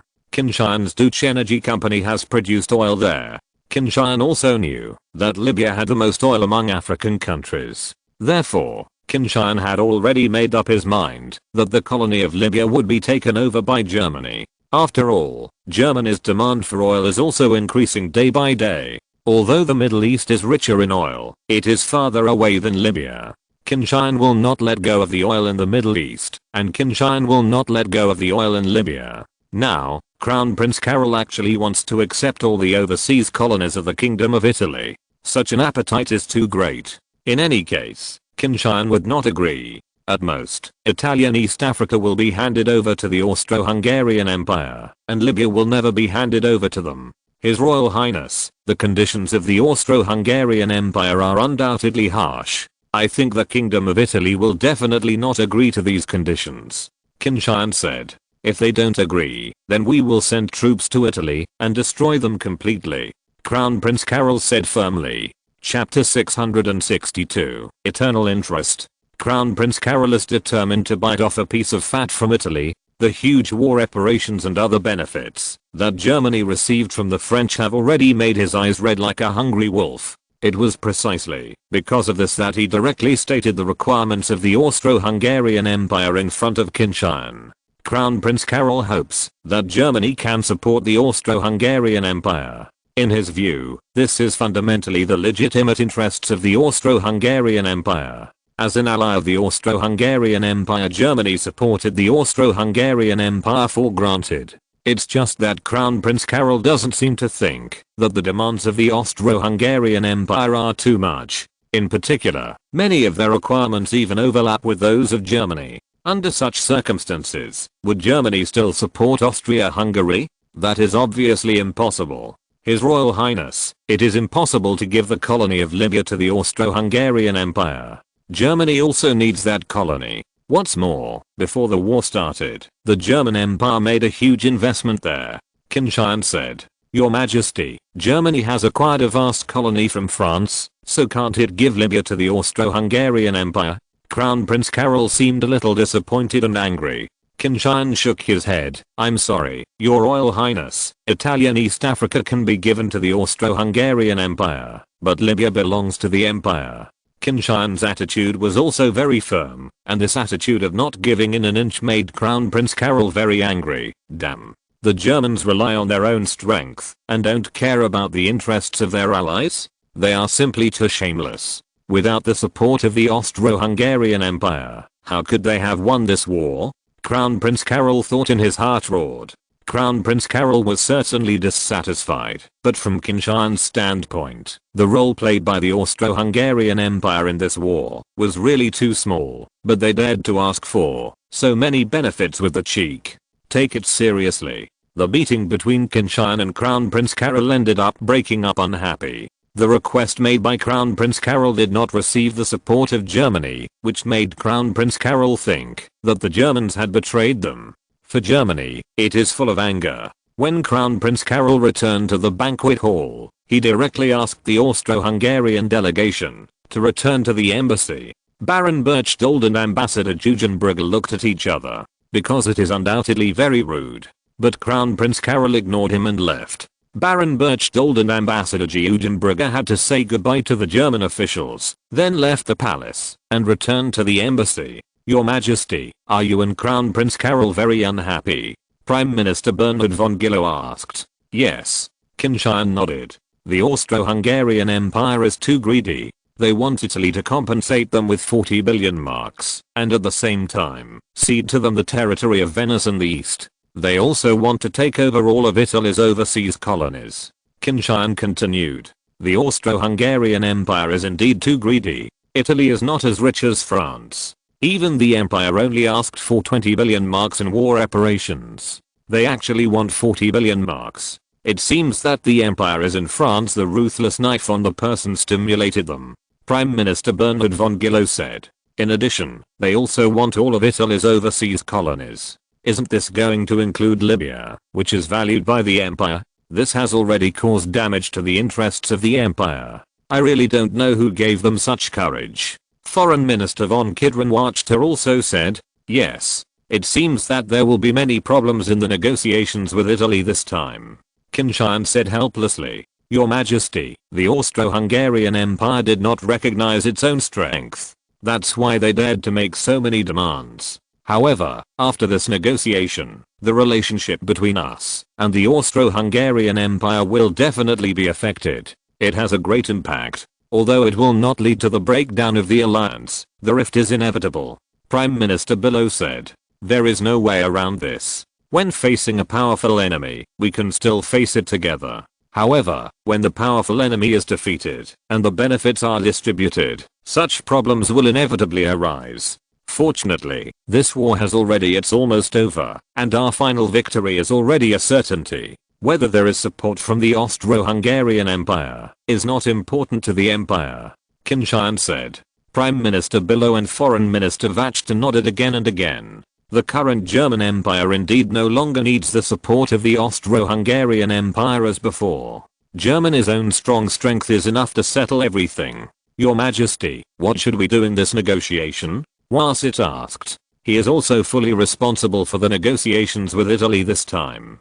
Qin Tian had already set the bottom line. Therefore, he only needs to strive for more interests for the empire as much as possible. First of all, the interests of the empire must be guaranteed. Secondly, if the Austro-Hungarian Empire wants to coerce the Italians, the empire can give them some support appropriately. An extremely weakened Italy is not in the interests of the Austro-Hungarian Empire. From Italy obtaining too many benefits is also not in the interests of the empire. Besides, the Italians are not that rich. If they give too many benefits to the Austro-Hungarian Empire, how can they guarantee the benefits they give to the empire? Qin Tian said. After meeting with Crown Prince Carol, Qin Tian has made up his mind that it is time to suppress the ally of the Austro-Hungarian Empire. Crown Prince Carol's ambitions have been fully revealed. This is not a good thing for Germany. Even if the two sides are allies, it is inevitable to attack allies for the benefit of the empire. Yes, Your Majesty. Vashite nodded. Your Majesty, if this is the case, our alliance with the Austro-Hungarian Empire may come to an end. Before Crown Prince Carol becomes emperor, our alliance with the Austro-Hungarian Empire may continue to be maintained. But once the Austrian emperor dies, Crown Prince Carol's ascension to the throne, this will definitely make the relationship between our two countries cool down sharply. Prime Minister Billow said. Qin Tian nodded. There have never been permanent allies between countries, only permanent interests. The alliance between us and the Austro-Hungarian Empire is also because we share common interests. Now problems arise because of our respective interests inevitable. Chapter 663, Blackmail Italy. Damn the Germans, they don't agree with the legitimate interests of the empire in Italy. It's really abhorrent. The Germans are clearly crossing the river and tearing down the bridge, which is a betrayal of their allies. After leaving the palace and sitting back in the car, Crown Prince Carol roared angrily. Because of being too angry, his face became ferocious, looking very terrifying. His Royal Highness, what kind of request did you make to His Majesty the German Emperor? Asked Baron Berchtold, Minister of Foreign Affairs of the Austro-Hungarian Empire. I demand that Italy pay 50 billion crowns to the Austro-Hungarian Empire, cede Venice and the territory to the east to the Austro-Hungarian Empire, and at the same time, transfer all Italian colonies to the Austro-Hungarian Empire. Crown Prince Carol said. Baron Berchtold was already dumbfounded. These requests made by Crown Prince Carol have never been discussed with him at all. There is no doubt that this is a decision he made without authorization. In Baron Berchtold's view, these demands were simply too much. Your Highness, is such a request too harsh? No wonder the Germans disagree. Baron Berchtold said. Is it harsh? I don't think so. These requirements are compared with the conditions put forward by the Germans to France. Crown Prince Carol said. Baron Berchtold was immediately speechless. Germany has extorted a lot of benefits from France, which is indeed jealous. However, this does not mean that the Austro-Hungarian Empire will be able to reap so many benefits from Italy as well. Italy is not the same as France, they are not as rich as France. What's more, the interests of France are monopolized by Germany, while the interests handed over by Italy are divided between Germany and the Austro-Hungarian Empire. This is an essential difference. Among other things, Libya, one of Italy's overseas colonies, everyone knows that it is valued by the Germans. The Austro-Hungarian Empire actually wanted to take over all of Italy's colonies. Isn't that a tiger's mouth? Your Highness, I'm afraid that the Germans will not give up the Libyan colony. Baron Berchtold said. The Germans have already used so many colonies, aren't they afraid of indigestion? Besides, the oil in Libya is also very important to the Austro-Hungarian Empire. If we can exploit the oil there, it will give us a huge sum of money. The wealth of the empire. At that time, the empire will be able to use this money to solve those problems in the empire. Crown Prince Carol said. Baron Berchtold couldn't say anything more. He just thinks that Crown Prince Carol's imagination of everything is too simple. This will not only damage the relationship between Germany and the Austro-Hungarian Empire, but also add many variables to the peace talks this time. Your Highness, can we lower our requirements appropriately? In this case, it may be easier to reach an agreement. For example, the war indemnity is reduced to 5 billion crowns. The territory east of Venice can be ceded to us by Italy. In terms of colonies, we can as long as Italy belongs to East Africa. In this case, we may soon be able to reach an agreement and sign a peace treaty. Baron Berchtold said. What? Your Excellency the Baron, what do you mean? You are seriously damaging the interests of the empire. Crown Prince Carol was very dissatisfied. It is believed that the conditions proposed by Baron Berchtold constituted serious damage to the interests of the Austro-Hungarian Empire. Your Highness, I'm also thinking of the interests of the empire. Baron Berchtold retorted. Okay, Your Excellency the Baron, just listen to me this time. I believe that this time I will bring more benefits to the empire.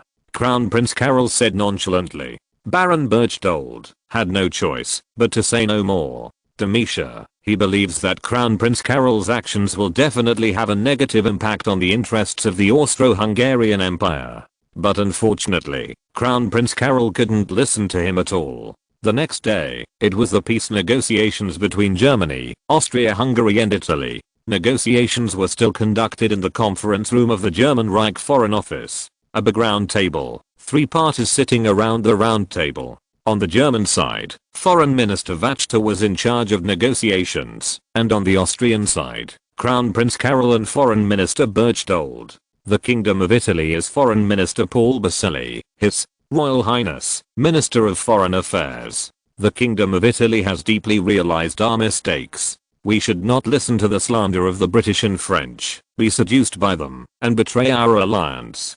Fortunately, our alliance finally still won the war. The Kingdom of Italy wants to repent now, and I hope that Germany and Austria-Hungary can see us as allies, and give us a chance.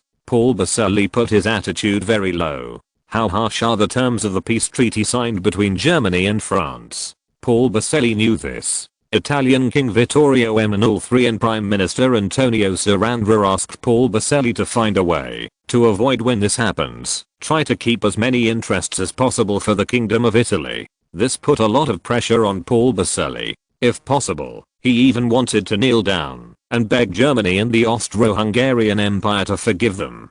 But unfortunately, that's simply not possible. Neither Germany nor the Austro-Hungarian Empire will miss this good opportunity to blackmail Italy. The Kingdom of Italy shamelessly betrayed our alliance, posing a huge threat to the entire alliance and causing great losses. This is not something that can be forgiven with a few words of repentance.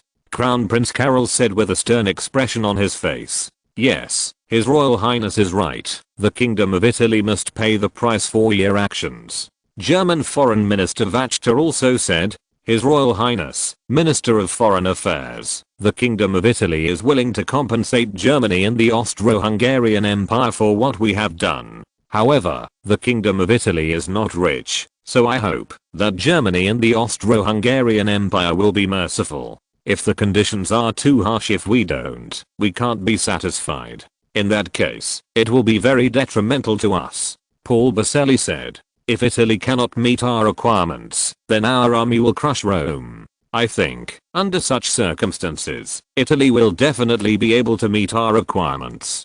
Crown Prince Carol's attitude is very firm, determined to be ruthless, slaughter Italy. Chapter 664, Robber. Paul Baselli's face was very ugly, mainly because Crown Prince Carol's tone was too aggressive, as if he would not give up until he squeezed out the marrow of the Kingdom of Italy. Let Paul Baselli know that this once the other party's conditions are probably quite harsh. Although Paul Baselli has long been ready, but after seeing such a situation, he still felt a little sad in his heart, because Crown Prince Carol acted too much like a robber, clearly intending to rob all the wealth of Italy. Ahem. German Foreign Minister Wachter coughed twice, attracting everyone's attention, and then continued, the Kingdom of Italy committed an unforgivable mistake in this war. To be punished is also inevitable. The German Empire has the following requirements for the Kingdom of Italy. First, the Kingdom of Italy needs to pay war reparations of 20 billion marks to the German Empire. Second, the Kingdom of Italy will cede Sicily and Sardinia to the German Empire.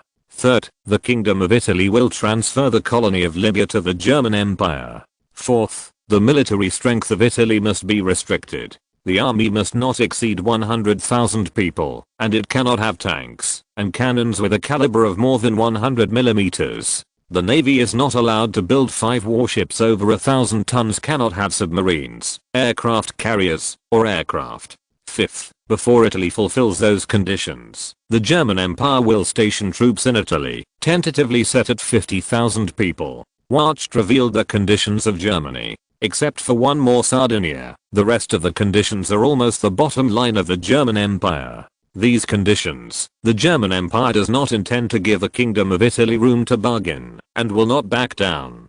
Got, Your Excellency, Minister of Foreign Affairs, such a condition is too harsh. The Kingdom of Italy simply cannot bear it, Paul Baselli said immediately. Although the conditions put forward by Germany were relatively harsh, it did not surprise him. What worries Paul Baselli is that Germany has already put forward such harsh conditions. The conditions of the Austro-Hungarian Empire will definitely not be much looser than the conditions of the Germans, or even harsher. Wachter didn't say anything more, as if he didn't want to talk about it. Crown Prince Carol's eyes were about to burst into flames, but the Germans actually put forward the conditions first. This clearly did not take the Austro-Hungarian Empire seriously. What's more, he had already informed the German Emperor of the conditions of the Austro-Hungarian Empire. However, it now appears that the German Emperor had no intention of taking care of the interests of the Austro-Hungarian Empire at all. This made Crown Prince Carol very angry. The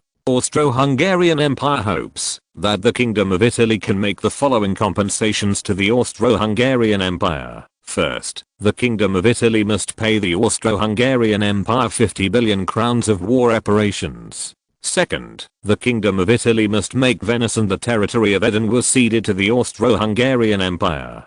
Third, the Kingdom of Italy will transfer all its colonies to the Austro-Hungarian Empire. Fourth and fifth, our requirements are the same as those of the German Empire. Crown Prince Carol said.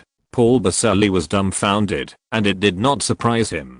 The conditions of the Austro-Hungarian Empire were even worse than those of Germany. The Germans wanted war reparations of 20 billion marks, and the Austro-Hungarian Empire wanted war reparations of 50 billion krona. Even if the Kingdom of Italy was sold, these huge war reparations would not be enough. What's more, Germany and Austria-Hungary also made claims on Italian territory at the same time. The Germans wanted Sicily and Sardinia, and the Austro-Hungarian Empire wanted Venice and its east. After losing these territories, Italy's territory may shrink significantly.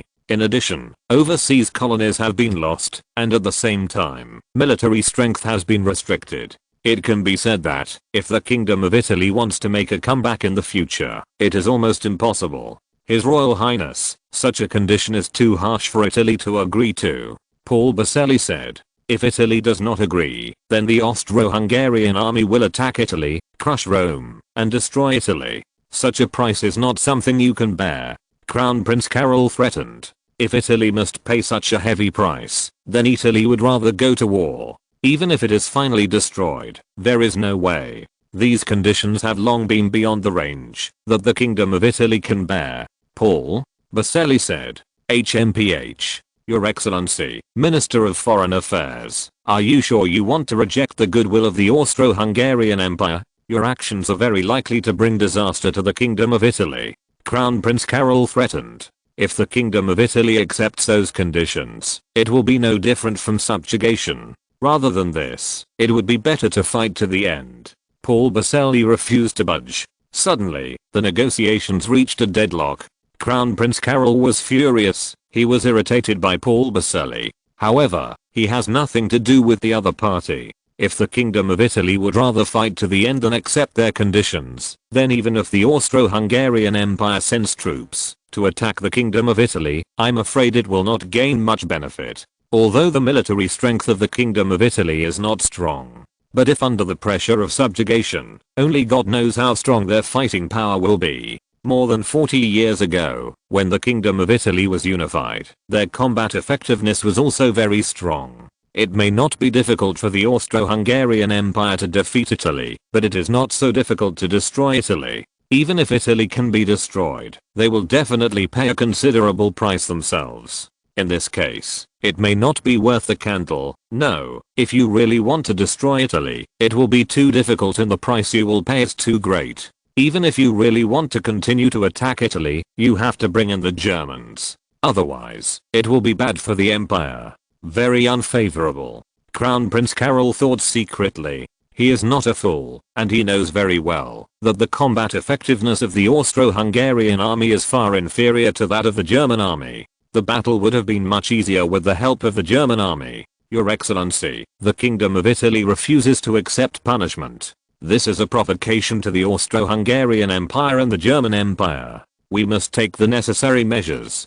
Crown Prince Carol said, looking at German Foreign Minister Wachter. Wachter smiled, and then looked at Paul Boselli. Your Excellency, Minister of Foreign Affairs, is the Kingdom of Italy going to agree to the conditions of the German Empire? Chapter 665. Italy's choice. Paul Boselli was silent. He was thinking about how to answer the German Foreign Minister von Kidron-Wachter's question. He knew that, if Germany and Austria-Hungary were offended at the same time, the Kingdom of Italy would be doomed. The mighty German army can destroy the Kingdom of Italy in an instant, and they don't even have a chance to turn the tables. The conditions put forward by Germany are also very harsh for the Kingdom of Italy. However, compared with the conditions of the Austro-Hungarian Empire, it is slightly more relaxed. Your Excellency, the conditions proposed by Germany are too harsh. The Kingdom of Italy cannot bear it. If the German Empire can lower it a little, the Kingdom of Italy can accept it.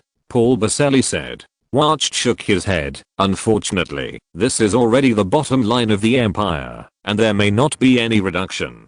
Wachter's attitude is undoubtedly relatively tough. Of course, he is entitled to be so tough. The great strength of the German Empire allowed him to raise these conditions. Paul Baselli thought for a while, and then said, "Your Excellency, I need to report to the country." This is undoubtedly a euphemism. In the face of Germany's request, even in the Kingdom of Italy, there is probably no way to refuse it. Wacht nodded in satisfaction, and said no more. He knew that Italy could not refuse Germany's request, and Germany's interests would be satisfied. Crown Prince Carol's face suddenly became very ugly. The Germans and Italians traded right in front of him. This is completely ignoring him, and provoking the Austro-Hungarian Empire. If he can bear it, then there is a ghost. Is Italy intending to meet the demands of Germany, but reject the demands of the Austro-Hungarian Empire? Crown Prince Carol asked. His Royal Highness, I did not say to meet the requirements of the German Empire. In addition, your country's requirements are too harsh. Paul Baselli said again. HMPH. Your Excellency, Minister of Foreign Affairs, is the German Empire planning to abandon the covenant and make peace with Italy alone? Crown Prince Carol looked at Wachter.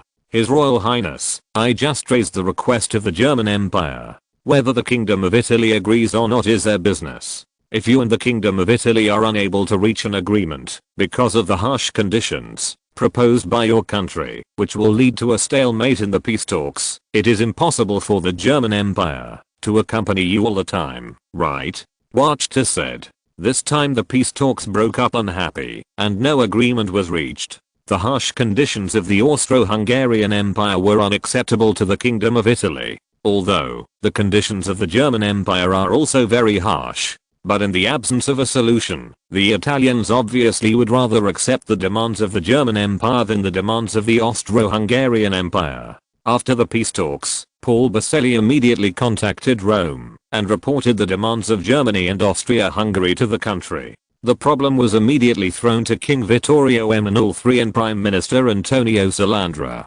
How to choose depends on their decision. Bastard. The Germans and the Austro-Hungarian Empire are not good things. They are all robbers. They actually propose such harsh conditions. Vittorio Emanuele III saw Paul Baselli send immediately after the telegram came back. He began to curse. It is true that the demands made by the Germans and the Austro-Hungarian Empire are more stringent than the other. However, we can imagine this from the peace treaty reached between the Germans and the French. Antonio Salandra said, Your Excellency, what should we do now? Should we agree to their request? Vittorio Emanuele III was very unwilling. At the same time, he also regretted it very much. Originally, the Kingdom of Italy did not need to be treated like this. They should have belonged to the victors. But because of his own greed, he was on the wrong team, and the Kingdom of Italy will now suffer a disaster. Of course we can agree to their conditions. If the Kingdom of Italy agrees to their conditions, then we will be no different from subjugation. Antonio Salandra shook his head. But if we refuse, they will continue to attack Italy. It is impossible for our army to resist them. Vittorio Emanuele III's eyes flashed with horror. He was extremely disappointed with the fighting power of the Italian kingdom's army. He couldn't understand why their army's combat effectiveness would become so bad after more than 40 years. Italy and Germany were unified almost at the same time. However, the fighting power of the German army is getting stronger and stronger, while the fighting power of the army of the Kingdom of Italy is getting worse and worse, and it has become to extremes. Your Majesty, my idea is that we can agree to the conditions of the Germans.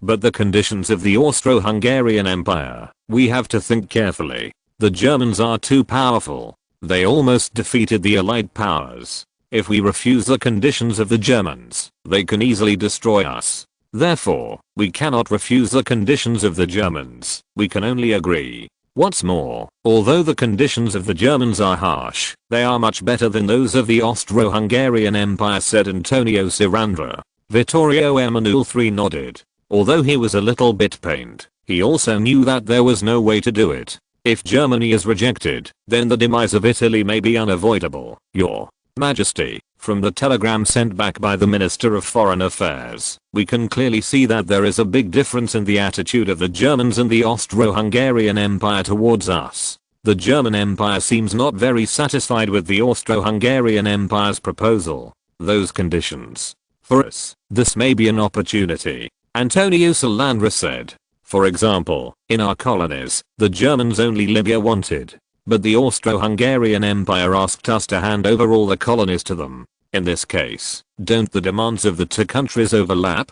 From this we can see that the two countries did not discuss, but had differences. As long as the Germans and the Austro-Hungarian Empire do not unite against us, the pressure on us will undoubtedly be much less. Antonio Sarandra said. Yes, this is our chance. No matter what, we have to pay as little price as possible. Vittorio Emanuele III said. Prime Minister Antonio Sarandra nodded again and again. Chapter 666, Secret Talk. Berlin, the night is already dark. But Paolo Baselli, Minister of Foreign Affairs of the Kingdom of Italy, still did not rest. In his hand, he held a telegram from Rome. After a long time, Paul Baselli put down the telegram in his hand. His Majesty the King and Your Excellency the Prime Minister are planning to use the power of the Germans to suppress the Austro-Hungarian Empire, but no matter what, we will still suffer heavy losses. However, under the current situation, this is the only way to do it. This for the kingdom, it is already the best solution. Paul Baselli murmured. Come here, prepare the car, I'm going to see the German foreign minister. Paul Baselli said to the secretary. Yes, Your Excellency. However, it is almost 12 o'clock in the evening. Is it too late? The secretary was a little worried. Some things are just right to talk about at night. Okay, sir, I will arrange it immediately. The secretary first contacted the Secretary of German Foreign Minister Wachter, and after confirming that the meeting could be held at this time, he prepared the car and sent Paul Baselli there. The place where the talks were held was not at the German Foreign Office, but at Wachter's mansion.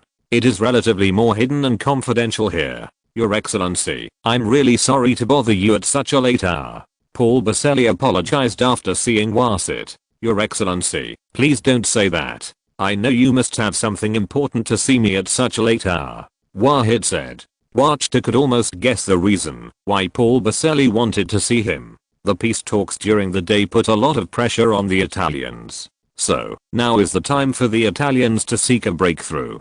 In any case, the interests of the German Empire must be guaranteed. As for whether the interests of other countries will be damaged by this, it is not his concern. As an important minister of the empire, it is natural to put the interests of the empire first. The place where the two talked was located in a secret room in Wachter's mansion. Apart from the secretaries of both parties, there was no fifth person in the secret room. Talk here and stay safe. After some pleasantries, the conversation between Wachter and Paul Baselli also got to the point. Your Excellency, I have already contacted the country. The country thinks the conditions proposed by your country are too harsh. Therefore, we hope that your country can lower some requirements appropriately. In terms of war reparations, we can pay your country 10 billion mark. Your Excellency knows that our country is not rich, and 10 billion marks is already the maximum amount we can pay. In terms of territory, Sicily can be ceded to your country, but please leave Sardinia to us. After all, Sardinia it has different meanings to us. The rest of the conditions can be agreed. Paul Baselli said. Before the Kingdom of Italy was unified, it split into several countries. It was the Kingdom of Sardinia that eventually unified Italy. It is because of this that the meaning of Sardinia is different. If Sardinia is ceded to Germany, it will be a heavy blow to Italy. Wachter frowned, thought about it, and then said, Sardinia does not need to be ceded to us. However, the war reparations of 20 billion marks is our bottom line, and a single mark cannot be missed. Your Excellency, the Kingdom of Italy cannot afford that much money. Paul Baselli began to cry poor. Italy is indeed not too rich, and 20 billion marks is a relatively large amount for you. However, we did not ask you to pay it all at once, and you can pay it in 3 or 5 years. In addition, second, know that when your royal family was uniting the Kingdom of Italy, they collected a lot of wealth. After more than 40 years, I believe that the wealth has not been used up. All kinds of gold and silver treasures and works of art can be used to mortgage war reparations. Wachter said. Your Excellency, those wealth have already been used up. Paul Baselli said. However, Wachter did not believe it at all. Not to mention anything else, the Kingdom of Sardinia plundered a lot of wealth from the Catholic Church back then. If they can make good use of this wealth and use it to develop industry, maybe Italy's strength will be stronger than it is now. But it is a pity that the Italian royal family has huge wealth, but they are unwilling to use it like a miser. In the end, Khan left a huge fortune, but the national power did not increase much. Now, after being defeated in the war, everything Paul Basili becomes the spoils of others. Paul Basili felt his firmness from Wachter's words, and knew that the Germans would probably not make concessions in terms of war reparations. However, being able to make the Germans spit out Sardinia is already a very good victory. Your Excellency, if Italy agrees to the conditions of the German Empire, what about the Austro-Hungarian Empire? Their conditions are too harsh. It is impossible for Italy to agree to such harsh conditions. But the Crown Prince of the Austro-Hungarian Empire issued another threat of force. Paul Basili looked distressed. The conditions of the Austro-Hungarian Empire are indeed a bit harsh. If the Kingdom of Italy is unwilling to agree, then it is better not to agree, Wachter said. Paul Basili felt a burst of ecstasy in his heart. He believed that Germany supported them on this issue. However, what should we do if the Austro-Hungarian Empire continues to attack Italy? The army of the Austro-Hungarian Empire is not strong in combat. If the Kingdom of Italy can do its best, it may not lose to them, right? If you can defeat the Austro-Hungarian Empire on the battlefield, then you don't have to pay them war reparations, Wahid said. Paul Basili frowned immediately. He was also very disappointed with the combat effectiveness of his country's army. Although the fighting power of the Austro-Hungarian army is not strong, the overall strength of the Austro-Hungarian Empire is undoubtedly stronger than that of the Kingdom of Italy. If the Austro-Hungarian Empire fails to be defeated, but is defeated by the Austro-Hungarian Empire again, then the problem will be serious. If the Kingdom of Italy needs it, we can secretly provide you with a batch of weapons and equipment. Wahid continued. Paul Basili's eyes lit up immediately, which undoubtedly represented Germany's clear attitude. Your Excellency, if it is possible not to fight, that would be the best. Can Germany put some pressure on the Austro-Hungarian Empire to let them give up the harsh conditions for us? The current German Empire is the world's most powerful country. Austria, the Hungarian Empire, will also seriously consider Germany's opinion, Paul Basili said. Chapter 667. Overwhelm the Austro-Hungarian Empire. Your Excellency, the Austro-Hungarian Empire is an ally of the Empire after all. We cannot put pressure on them with great strength. In this case, the reputation of the Empire will not be good, and it will also affect the relationship between us and the Austro-Hungarian Empire. Wahid shook his head. These Italians are really whimsical, and it is reasonable for the Empire to obtain those benefits from Italy. However, this does not mean that the Empire will help them put pressure on the Austro-Hungarian Empire. Your Excellency, what should we do? Is it really only fighting the Austro-Hungarian Empire? Paul Basili said painfully. Wachter thought for a while, and then said, this time the conditions proposed by the Austro-Hungarian Empire are indeed very harsh. Yes, Your Excellency, it is really very harsh, Paul Basili said hastily. So, how much can you pay the Austro-Hungarian Empire? Wachter asked. Your Excellency, after we paid Germany 20 billion marks in war reparations, we have no more money. The huge domestic trauma caused by the war also requires a large amount of money. Therefore, the most we can do is to pay the Austro-Hungarian Empire 5 billion crowns in war reparations, Paul Basili said. Wachter frowned involuntarily. The Italians were not a good thing either, and directly reduced the war reparations of the Austro-Hungarian Empire to 1/10 of the previous one. Although 5 billion crowns is not a small amount. However, the gap between this and the expectations of the Austro-Hungarian Empire is too great. 5 billion crown is too little. Let's change it to 5 billion marks, Wahid said. Paul Basili was taken aback for a moment, then nodded immediately. 5 billion marks is a little more than 5 billion crowns, but the amount is very limited. In conversion, it is only 1 billion marks more. Although this money will make the Austro-Hungarian Empire a little bit painful, they can still afford it. This is much less than the previous requirements of the Austro-Hungarian Empire. Okay, Your Excellency, if it is 5 billion marks, then the Austro-Hungarian Empire can afford it, Paul Basili said. Wachter nodded. As for Venice and the territory east of it, let it be ceded to the Austro-Hungarian Empire. They have long coveted that piece of territory. If they refuse them, they will definitely not agree. The Empire I also don't want this negotiation to completely break down. Enough people have died in this war, and the Empire doesn't want to die anymore. Paul Baselli thought for a while, then nodded. Although, ceding that piece of fertile and prosperous land to the Austro-Hungarian Empire caused Italy to lose a lot of national power. Coupled with the loss of Sicily, the territory of Italy has been greatly reduced. However, if the ambitions of the Austro-Hungarian Empire can be satisfied in this way and the war can be avoided, it will undoubtedly be very beneficial. If there is an opportunity in the future, Italy is not without the opportunity to regain those territories. Okay, Your Excellency. The Kingdom of Italy agrees to cede those territories to the Austro-Hungarian Empire. Paul Baselli said. As for the colonies of the Kingdom of Italy, Libya was transferred to the Empire, and Italian East Africa was transferred to the Austro-Hungarian Empire. They should be able to satisfy such a large colony. Wahid said. Libya is rich in oil resources. Germany invested in oil field development there during the war. How could it be possible to transfer this place to the Austro-Hungarian Empire?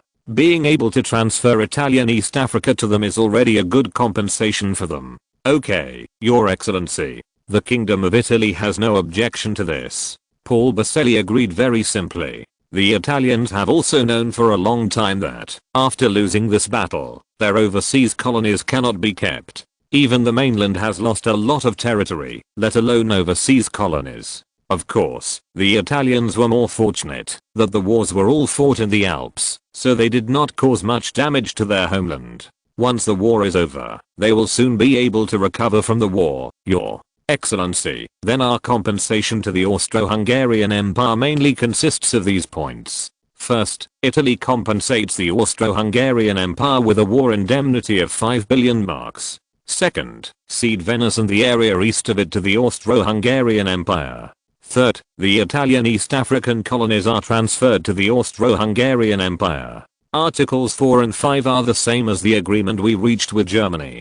Paul Baselli said. Vachite nodded. However, this is just a suggestion from the Empire. It is hard to say whether the Austro-Hungarian Empire will accept the goodwill of the Empire. Therefore, you should not place your hopes entirely on the Empire. If the Austro-Hungarian Empire is really unwilling, you may pay a little more. Paul Baselli nodded again and again. The German Empire is the most powerful country in the world and the leader of the Allied powers. The Austro-Hungarian Empire will not accept the goodwill of the German Empire. Paul Baselli stayed at Wachter's mansion until 3 o'clock in the morning before leaving. However, he left with a smile on his face. This secret talk, the harvest is undoubtedly great. Not only reached an agreement with the German Empire, but also received the support of the German Empire. In the peace treaty with the Austro-Hungarian Empire, a lot of losses can be reduced.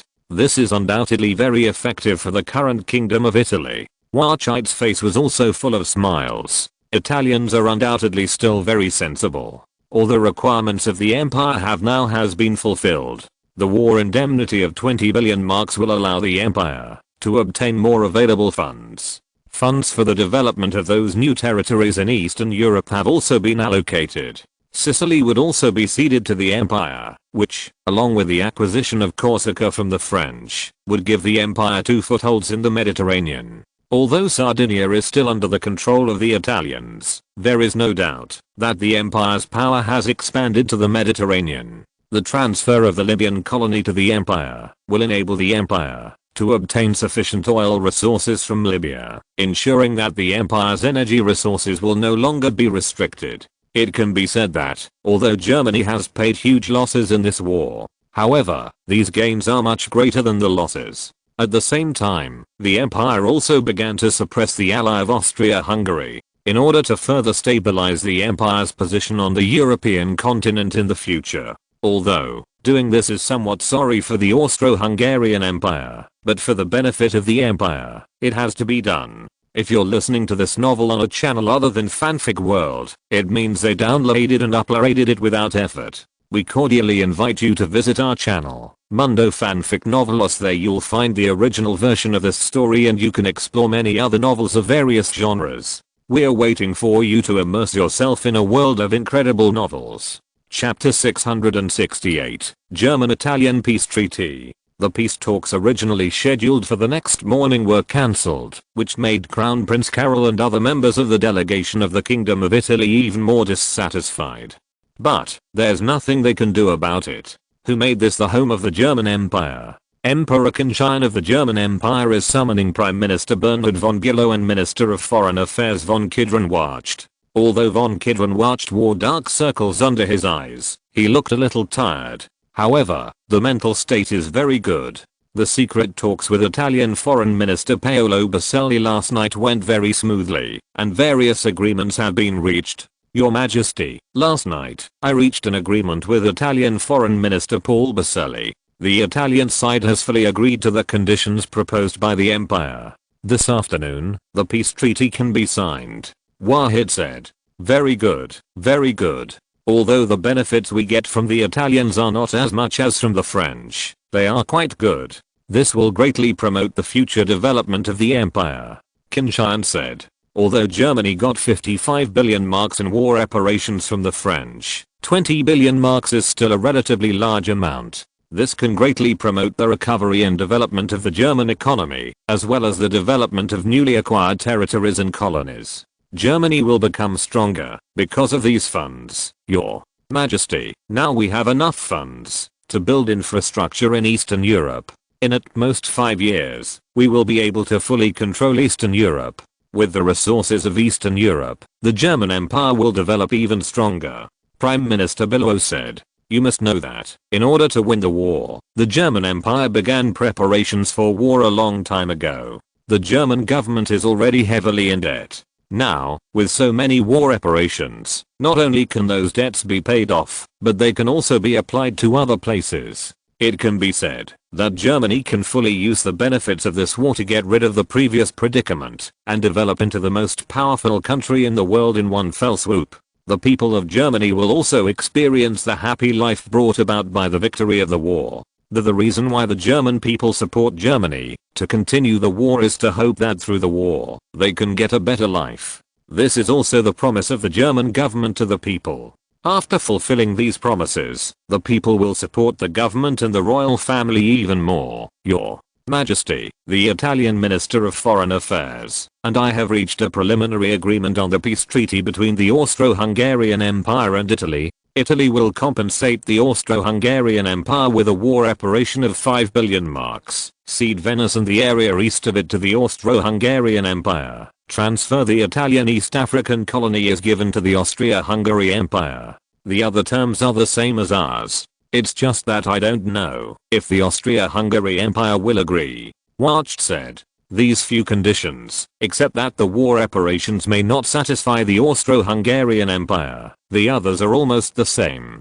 After all, the war reparations proposed by the Austria-Hungary Empire is too large. Even the war reparations requested by the empire twice. No wonder the Italians refused, said Prime Minister Bülow. If the Austro-Hungarian government is wise, they should accept these conditions. However, Crown Prince Carol is too stubborn and conceited, and at the same time very ambitious. I think he will definitely not accept these conditions.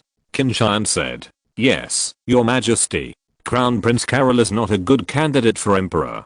Prime Minister Bülow said. Really? I think Crown Prince Carol is the best candidate for the emperor of the Austro-Hungarian Empire. Qin Tian said with a smile. Prime Minister Bülow and Foreign Minister Wahid were taken aback for a moment, and then laughed. They all already understood what Qin Tian meant. Once Crown Prince Carol inherits the throne of the Austro-Hungarian Empire, this will inevitably make the Austro-Hungarian Empire go from bad to worse. In that case, the threat of the Austro-Hungarian Empire to the German Empire will drop sharply. Even if possible, Germany can also deal a fatal blow to the Austro-Hungarian Empire. The continent of Europe is too small for two great powers. For the German Empire to become stronger, it must be based on the corpses of other countries. Although the strength of the Austro-Hungarian Empire is not as good as that of Germany, the two countries are close to each other. If there is any accident, the Austro-Hungarian Empire can directly attack Germany. For the safety and interests of the empire, Germany must also guard against the Austro-Hungarian Empire. About the peace treaty between the Austro-Hungarian Empire and the Kingdom of Italy, let's use this as a blueprint. If the Austro-Hungarian Empire disagrees, the empire can mediate and provide appropriate support to the Kingdom of Italy. Qin Tian said. Yes, Your Majesty. Prime Minister Pilot and Foreign Minister Wahid replied. Qin Tian has undoubtedly set his next target on the Austro-Hungarian Empire. If the dual system of the Austro-Hungarian Empire can be completely split, then the Austro-Hungarian Empire will no longer pose a threat to Germany. And it's not without chance. Qin Tian knew that soon Franz Joseph I would pass away. When the time comes, this will be an opportunity. Once Crown Prince Carol succeeds to the throne, if he wants to provoke the German Empire, the German Empire will inevitably launch a fierce counterattack. Perhaps we can take this opportunity to solve the Austro-Hungarian Empire. Of course, Qin Tian has always buried this point in his heart and did not disclose it to the outside world. In the afternoon, peace talks continued. However, to the surprise of Crown Prince Carol and other members of the delegation of the Austro-Hungarian Empire, the German Foreign Minister Vachta directly announced that an agreement had been reached with the Italian side and the two sides could sign a peace treaty. Vachta's secretary sent up the peace treaty that had been prepared long ago. Vachta and Paul Baselli signed the peace treaty on behalf of Germany and Austria-Hungary respectively. The members of the Austro-Hungarian delegation watched this scene dumbfounded. It was as if they had become outsiders. The German-Italian peace treaty stipulates that Italy will pay Germany 20 billion marks in war reparations, which will be paid in 3 years. Ceded Sicily to the German Empire. Transfer the colony of Libya to the German Empire. The total strength of the Italian army will be controlled at less than 100,000, and no heavy artillery and armored vehicles such as tanks will be allowed. The Italian navy is not allowed to build warships with a displacement of more than 5,000 tons, nor to build aircraft carriers and submarines, nor to build aircraft. Before the completion of the treaty, Germany will garrison troops in the Kingdom of Italy, with a total strength of no more than 50,000 troops. Chapter 669. Crown Prince's Wrath.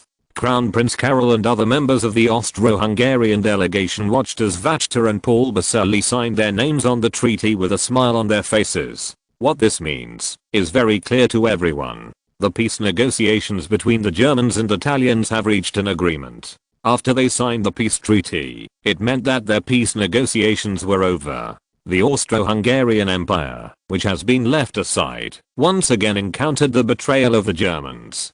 Crown Prince Carol was very angry, and the Germans not only left them during peace talks with France. Now aside, even when it comes to peace talks with Italy, they are once again left behind. This made Crown Prince Carol feel that it would be very difficult for him to realize his demands. The betrayal of their allies undoubtedly stabbed them hard in the back. Your Excellency Vachta, why? Why did the German Empire once again abandon the covenant? The original covenant was clear that no country should make peace with the enemy alone. The last time you negotiated with France, the empire did not participate in the war. The war in France is an excuse. But this time, the empire sent hundreds of thousands of troops to fight the Italians. Crown Prince Carol was furious. His Royal Highness, the Empire has long said that we cannot allow the negotiations between the Austro-Hungarian Empire and the Kingdom of Italy to continue indefinitely. We need to complete the peace negotiations as soon as possible so that we can concentrate on other matters. Therefore, when the conditions put forward by the Austro-Hungarian Empire are too harsh and the differences with the Kingdom of Italy are very big, the Empire is not willing to waste time. Vachta said coldly. Facing Crown Prince Carol's accusations, he didn't care at all. Failure to abide by the treaty will of course have a very adverse impact on the reputation of the empire. However, as long as the empire obtains real benefits, naturally it doesn't need to care about other things. Crown Prince Carol became even more angry. These Germans were too shameless. They didn't abide by the treaty themselves, but they still blamed the Austria-Hungary Empire. This is simply shameless. Your Excellency, what does your country do? Are you not afraid of destroying the friendship with the Austro-Hungarian Empire? We are allies in this war, but your country's approach does not regard us as allies at all. Austria. The Minister of Foreign Affairs of the Hungarian Empire, Baron Bersadold, also looked ugly. What the German Empire did was simply trampling on and damaging the interests of the Austro-Hungarian Empire. Your Excellency, the German Empire and the Kingdom of Italy reached an agreement first, which will not affect the peace negotiations between the Austro-Hungarian Empire and the Kingdom of Italy. Therefore, the interests of the Austro-Hungarian Empire will not be damaged. The German Empire has always attached great importance to the Austro-Hungarian Empire. We also hope that the alliance between the two parties can last forever. Wahid looked sincere. HMPH. Crown Prince Carol snorted coldly and sneered at Wahid's statement. He is not a fool. How could he believe such deceitful nonsense of Wahid? Your Excellency, I want to protest to His Majesty the Emperor of your country against your country's non-compliance with the covenant. Crown Prince Carol said angrily. I'm sorry, Your Majesty has left Berlin and went to France to inspect the front line. Wahid didn't even blink his eyes and directly blocked Crown Prince Carol's words. Crown Prince Carol felt that he was about to explode with anger. He never thought that these Germans would be so shameless. However, they have no other way to do it. You can't just tear yourself apart from the Germans and start a war with them.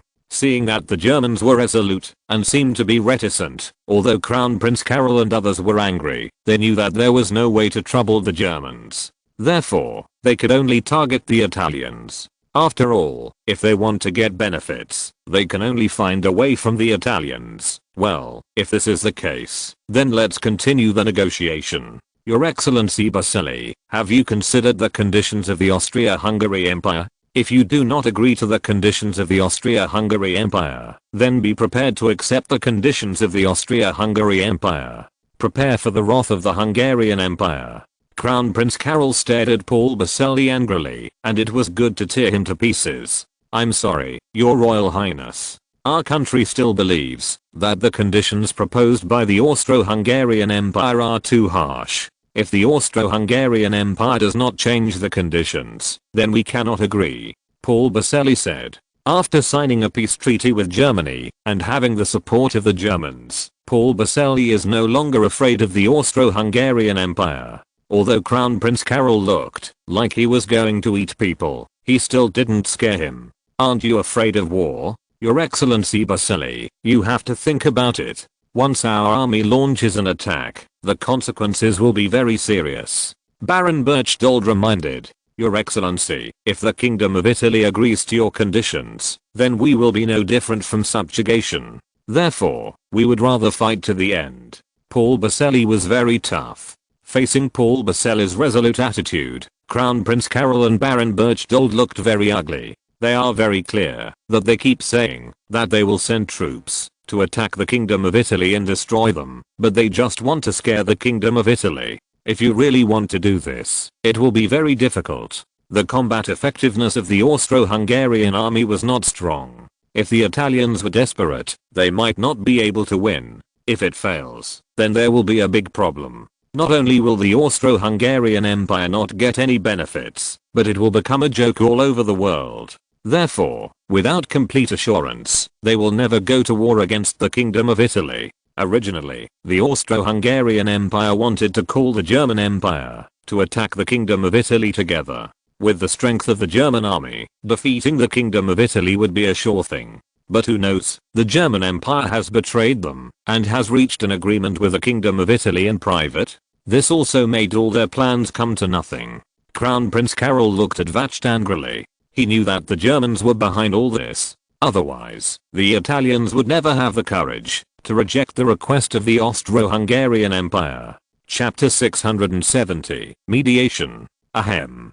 Wahid coughed, and after attracting everyone's attention, he said, everyone, it would be best if there is no war. This war will end soon. There is no need for a new war. This is not a good thing for any country. The German Empire hopes that it is better for the Austro-Hungarian Empire and the Kingdom of Italy to resolve their differences through peaceful negotiations. Paul Basili nodded again and again. The Kingdom of Italy doesn't want war either. We are just passively counter-attacking. The conditions put forward by the Austro-Hungarian Empire are too harsh, and we cannot agree. If they want to impose war on their heads, if not, then we will have to fight to the death. Paul Basili looked aggrieved, as if everything was imposed on them by other countries. As the victorious country of this war, Austria-Hungary, we should get the benefits we deserve.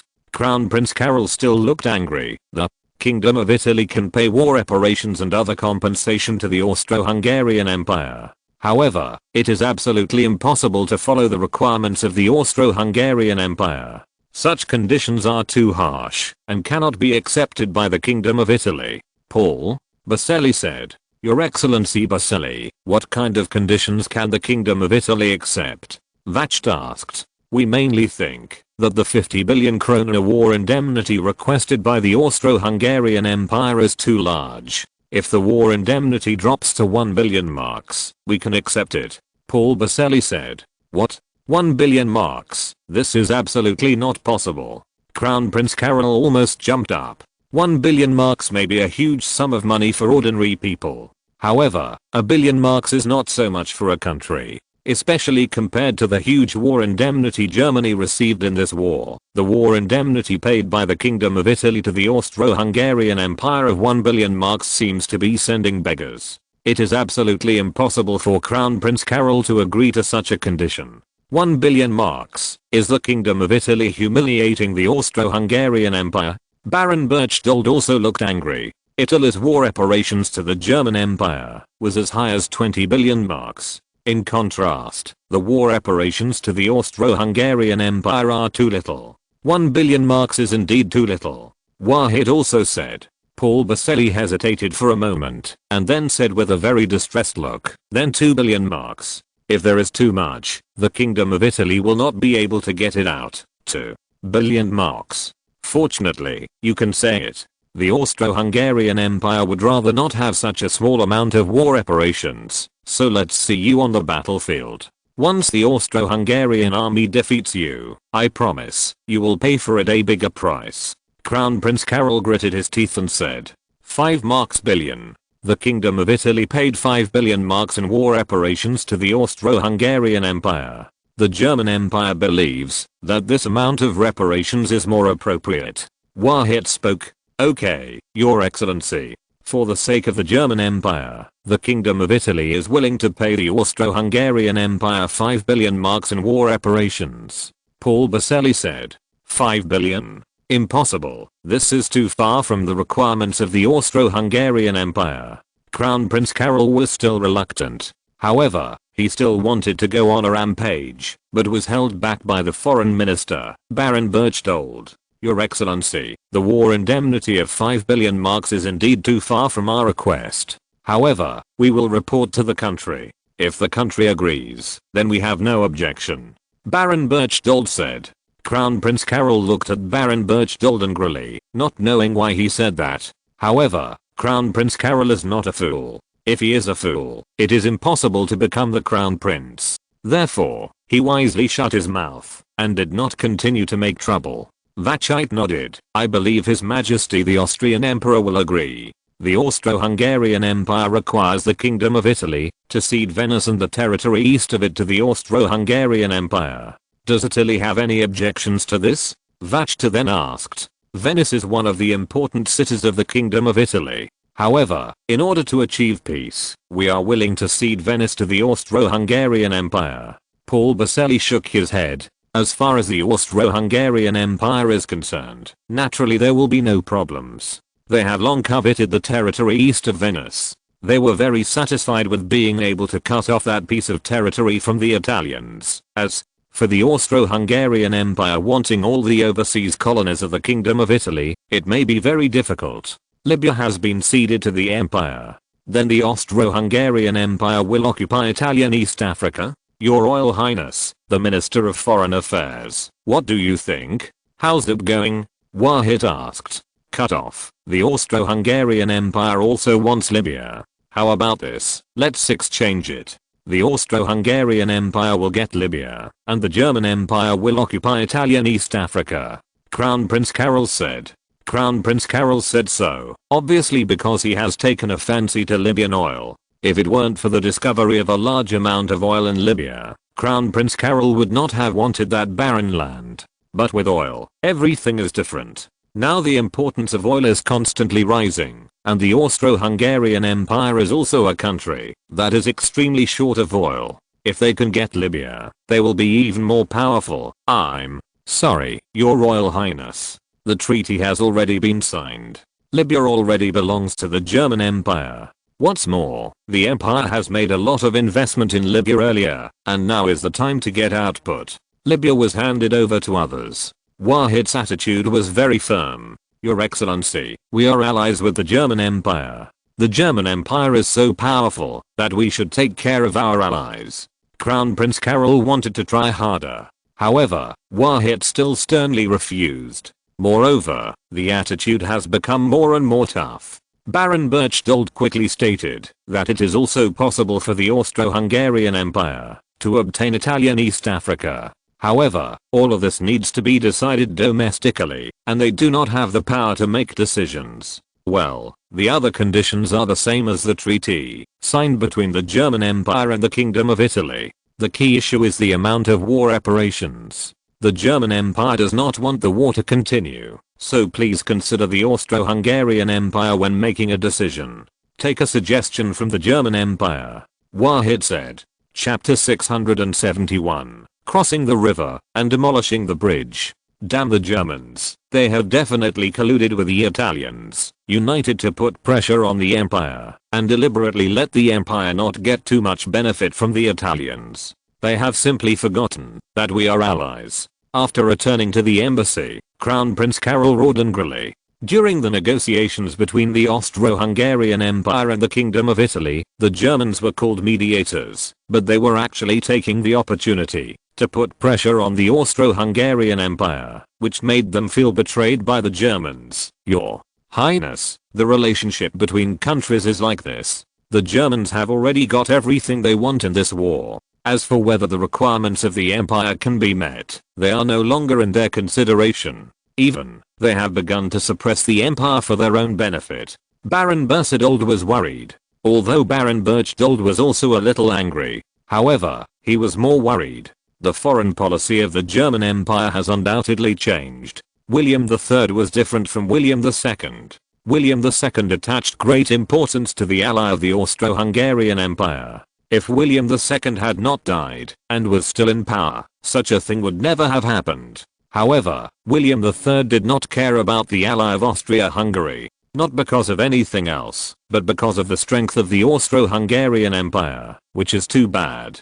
During the war, when William III personally commanded the battle, he already had a very clear understanding of the combat effectiveness of the Austro-Hungarian Empire. Under such circumstances, the reality of the Austro-Hungarian Empire has been figured out. It is understandable that William III can make such a change. Damn. The Germans are clearly crossing the river and tearing down the bridge. How could they have won this war without the support of the Austro-Hungarian Empire?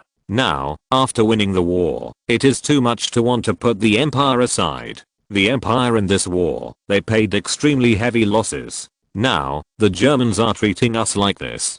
Crown Prince Carol's face was distorted due to excessive anger. Baron Berchtold believes that if there is no Austro-Hungarian Empire, even if the German Empire will win the war, it is estimated that it will be very difficult. Although the Austro-Hungarian Empire played a small role in this war, it definitely helped the Germans. It is really shameless for the Germans to want to cross the river and demolish the bridge now. But now, we know the intentions of the Germans, but we have no way to deal with them. The Germans have made it clear that they want to stand by the Italians and support them. So, if we want to gain more by standing, if there is no benefit, that is already impossible.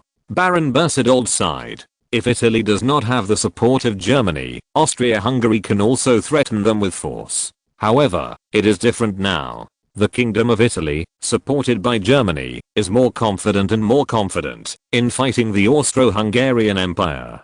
In this case, the chances of winning the Austro-Hungarian Empire will further decline. Under such circumstances, the Austro-Hungarian Empire has no certainty of victory. If you start a war, Ashley, if you fail, the consequences will be very serious. At that time, the Austro-Hungarian Empire will suffer unprecedented losses. Then what should we do? Are we just bowing our heads to the Germans and admitting defeat? I can't swallow this breath.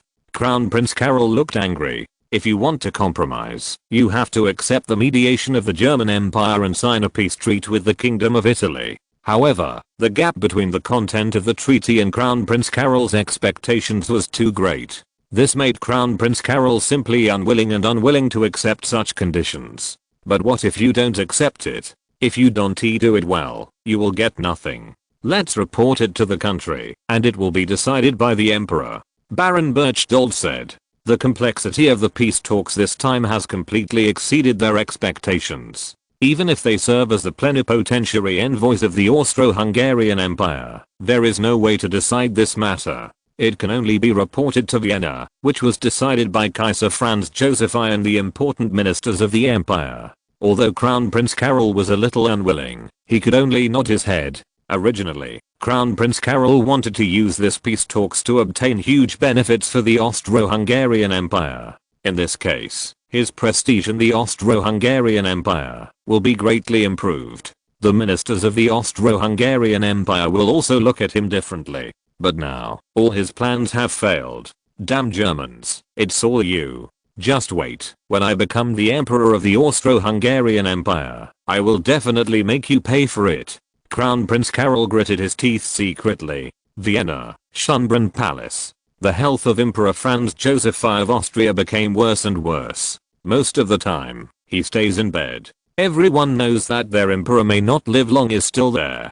Fortunately, in this war, the Austro-Hungarian Empire was the victor. In this way, at least they don't have to worry about the fate of the country. If they fail in the war, and at the same time encounter the death of King Franz Joseph I, it will be a devastating blow to the Austro-Hungarian Empire. The Austro-Hungarian Empire was a dual-system empire. Except for Franz Joseph I, who was able to integrate these large and small countries with his personal prestige, the rest of the people simply did not have such ability. Not even Carol, who is the crown prince of the empire. Therefore, Franz Joseph I was like a needle for the Austro-Hungarian Empire. Mario Weber, Prime Minister of the Austro-Hungarian Empire, Duke Kaspar, Minister of War of Austria and Minister of War of the Central Government of the Austro-Hungarian Empire, Duke Andras, Minister of Finance of the Austrian Government and the Central Government, and Count Ester von Tisor, Prime Minister of Hungary. Chief of the General Staff, Baron Marshal Herzendorf, and others were summoned and gathered in Schönbrunn Palace. Franz Joseph I also dragged his sick body to the office. Although, he no longer has much energy to deal with state affairs. However, the urgent situation now made him have no choice but to summon the officials in person. Everyone, the Imperial Prince and Foreign Minister, encountered a problem during the peace negotiations in Berlin. The Germans want to cross the river and tear down the bridge. Now, what should the empire do? After Franz Joseph I finished speaking, he leaned on your sofa rest on the bed, waiting for the minister's answers. Chapter 672, Compromise. This time, the German Empire has indeed betrayed the empire. Not only did they sign a peace treaty with France behind their backs, completely excluding the empire. This time they even signed a peace treaty with Italy in secret, and at the same time, helped the Italians to suppress empire. This is indeed a huge blow to the empire. Imperial Prime Minister Mario Weber's face was serious. How could the Germans do this? We are their allies. When the Italians betrayed the covenant, we were the only ones who stood by the covenant and fought alongside them. Now, they are still treating us like this. It is simply ungrateful. Chancellor of the Exchequer and Duke de Lars also looked angry. Now, the financial situation of the empire is already very bad. If a large amount of war reparations can be extorted from the Italians, this greatly will improve the poor financial situation of the Austro-Hungarian Empire. Your Majesty, we absolutely cannot just compromise like this. Otherwise, the Germans will definitely make progress. Duke Kaspar, the Minister of War, also said. Obviously, almost all the imperial ministers were very dissatisfied with the behavior of the German Empire. What the German Empire did was beyond their imagination, and it also made them feel that the relationship between the two countries was changing. The original allies are gradually disappearing, replaced by opponents, even enemies. Franz Joseph I looked at the crowd and said, if we continue to attack the Kingdom of Italy, can we destroy them? Your Majesty, with the strength of the Italians, they are not the opponents of the empire at all. The army of the Austro-Hungarian Empire will definitely defeat the Italians. However, this war may last for a while. If the Germans secretly support the Italians, then we may have to pay a greater price in the war. Duke Caspar said. Your Excellency Chief of Staff, what do you think? Franz Joseph I asked. Your Majesty, if possible, I hope to avoid the outbreak of war as much as possible. The Italians are nothing to fear. With the strength of the empire, it is not impossible to defeat them. Even if the price is higher, we will inevitably victory. However, the Germans have made it clear that they do not want the war to continue. They have signed a peace treaty with the Italians. If we destroy Italy, the war reparations paid to France in Italy will not be able to be paid. Therefore, the Germans will never be willing to see us destroy the Kingdom of Italy. I'm even worried that they will send troops to intervene when necessary. That will be a disaster for us. Our army, no matter what, it will not be the opponent of the Germans. Baron Herzendorf said. The important ministers of the Austro-Hungarian Empire fell silent after hearing Herzendorf's words. The expressions on their faces became a little unnatural. People even had a flash of fear in their eyes. The army of the German Empire is strong. Of course they are clear. If they want to be an enemy of the German Empire, they definitely don't have the guts. Therefore, almost everyone knows that it is not realistic to use force against the Kingdom of Italy. It seems that we will not be able to gain much benefit in the Kingdom of Italy this time. Franz Joseph I sighed. In fact, he also hopes that they can plunder more interests in the Kingdom of Italy. In that case, the Austro-Hungarian Empire will be able to use the benefits of plunder to solve domestic problems and restore national strength. Your Majesty, do we have to compromise in the face of the persecution of the Germans? This is really very reconciled. Duke Andras said. I don't want to compromise. However, the Germans are pressing every step of the way, and there is nothing we can do. Who made the military strength of the empire much weaker than the Germans? If we go to war with the Germans, we have no chance of winning. Therefore, there is no way to temporarily compromise with the Germans. Franz Joseph I said. As an emperor, it is undoubtedly aggrieved to have to compromise when the empire faces threats and persecution from the enemy. However, Franz Joseph I had no choice. If he were 20 years younger, he might still have enough energy to deal with domestic problems, carry out reforms slowly, and even confront Germany. But it's not going to work now. His body can't last much longer, and his heir is too incompetent. Franz Joseph I didn't even know how long the empire could last after his death. Under such circumstances, he does not want to be an enemy of Germany even more. In that case, the situation of the Austro-Hungarian Empire will be even more difficult. Your Majesty, there is no way to compromise with the Germans for the time being. Fortunately, the war indemnity given by the Italians is still 5 billion marks, which is actually a lot of money. If you don't win the war with Germany, comparing the reparations, the war reparations are pretty good, said Mario Weber. When there is no other way, maybe I can only comfort myself like this. In this case, maybe it can make them feel better. Indeed, the war reparations of 5 billion marks is indeed not a small amount. It's just that compared with the war reparations Germany received in this war, it seems to be much less. It is precisely because of this comparison that the important ministers of the Austro-Hungarian Empire feel a little unbalanced. But if you don't look at how much war reparations Germany has received, the war reparations of 5 billion marks can indeed satisfy them. Send a telegram to the Crown Prince, let them accept the mediation of the Germans, and sign a peace treaty with the Italians. Franz Joseph I said. Yes, Your Majesty.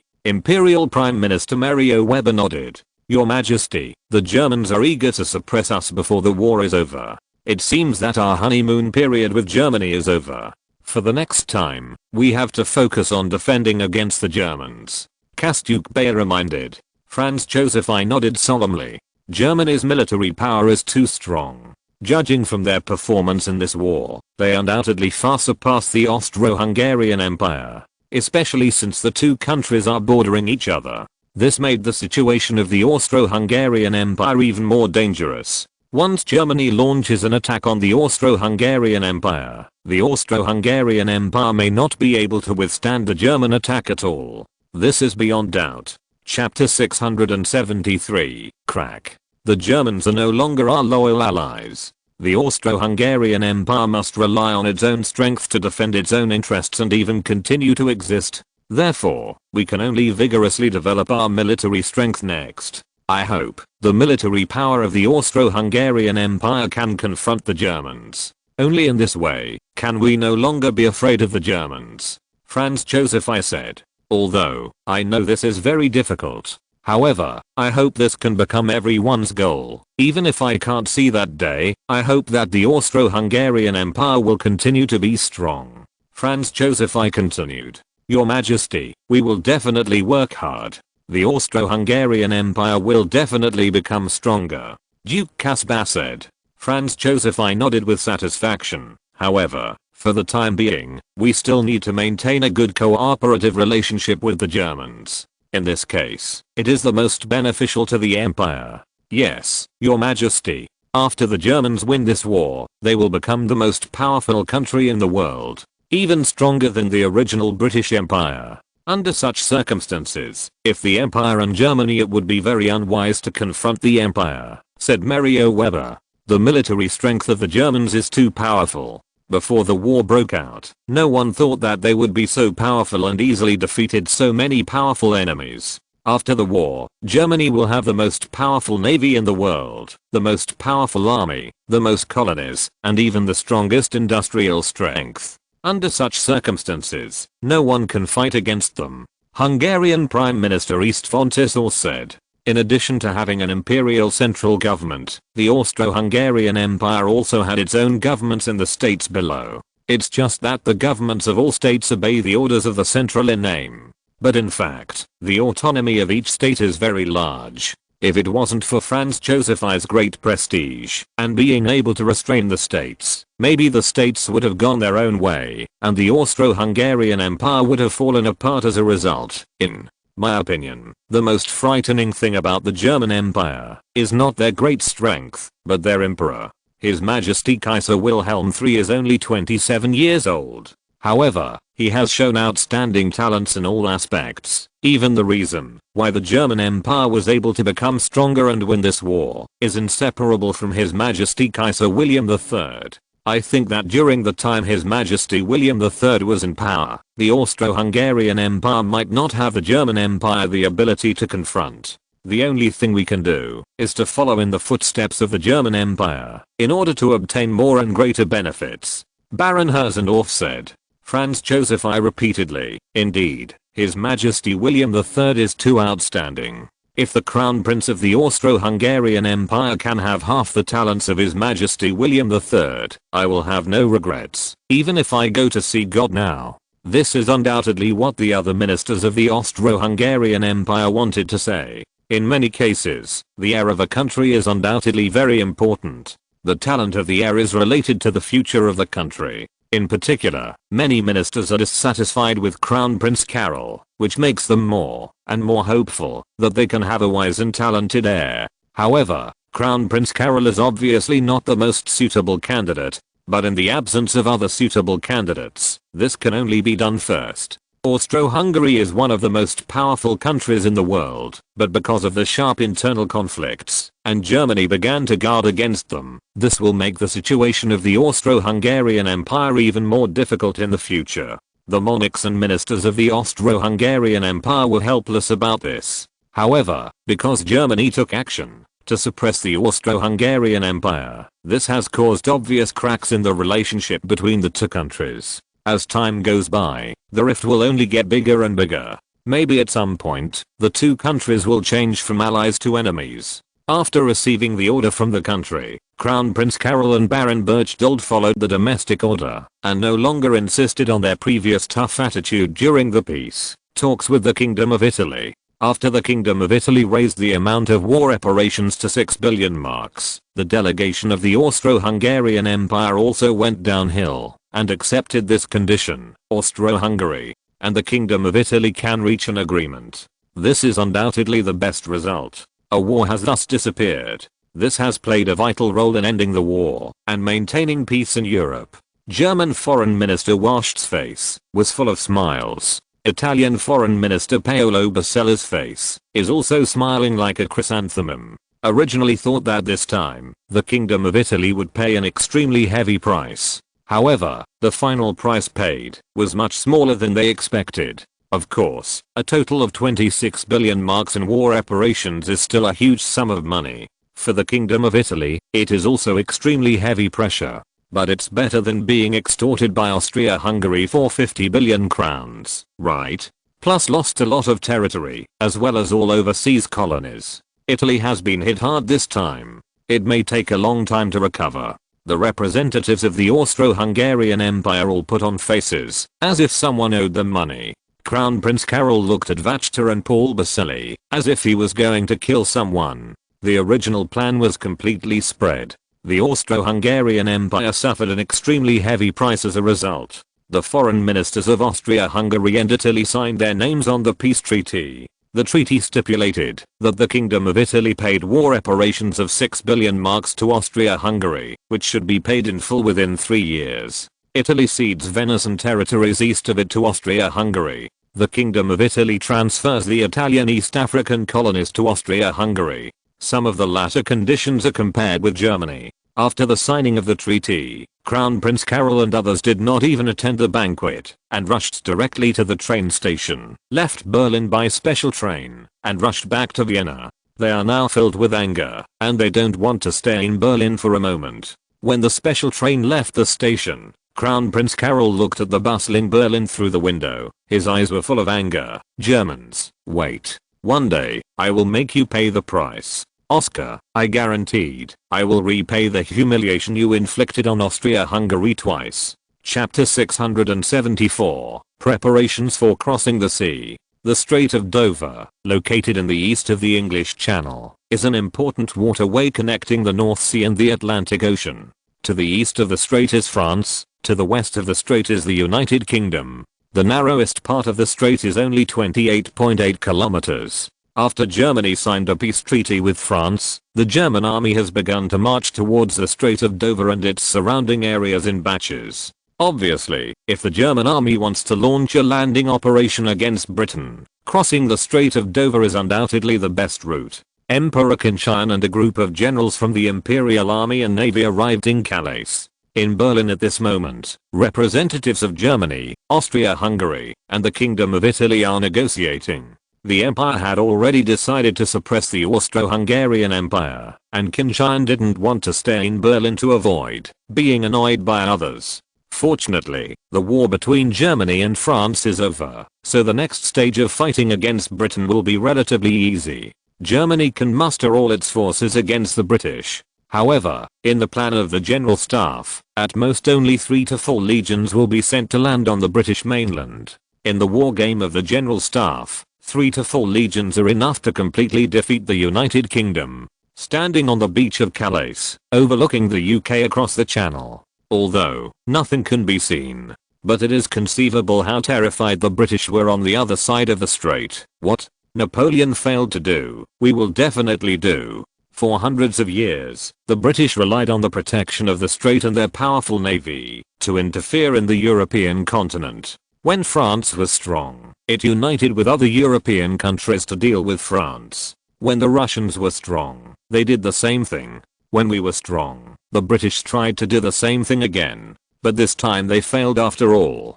Next, it is their turn to bear the wrath of the empire. If the empire wants to rise to become a world hegemon, it must have the corpses of other countries as stepping stones. Britain, the previous world hegemon, is undoubtedly the best stepping stone. Qin Tian said, looking across the strait. Your Majesty, I think our goal will be achieved soon. Although the newly appointed British Prime Minister Churchill is actively preparing for war, a large number of British people have been armed. However, a group of lack of training, lack of weapons, and no can the rabble who have been on the battlefield be able to resist the attack of the elite troops of the German Empire? I don't believe it at all. After the Imperial Army lands on the British mainland, it will definitely sweep the entire British Isles. Minister of War and Chief of Staff Marshal von Falkenhayn looked confident. After the baptism of the World War, the combat effectiveness of the German army has undoubtedly reached a new level. A large number of advanced weapons and new equipment have been replaced, and new tactics have also begun to be promoted throughout the army. All these have made the German army secure the world's #1 throne. Qin Tian nodded. Churchill became the Prime Minister of the United Kingdom at this time, which he did not expect. It seems that the victory of Germany, or the crisis of Britain, made Churchill become the Prime Minister of Britain in advance. A man like him was born to function in a difficult situation. However, Qin Tian believed that, even if Churchill came to power, he might not be able to save the current British Empire. The disparity in strength between the two sides is too great, and the German Empire can easily crush them to scum. Are the Navy and Marine Corps ready? Qin Tian asked. Your Majesty, the main force of the Imperial Navy is blocking the British Isles. However, we have also prepared enough warships to prepare for the landing operations. All the former dreadnoughts will participate in this attack. They will be used as an artillery fleet to provide artillery support for the landing force. However, the British have deployed a large number of mines at the mouth of the Thames River.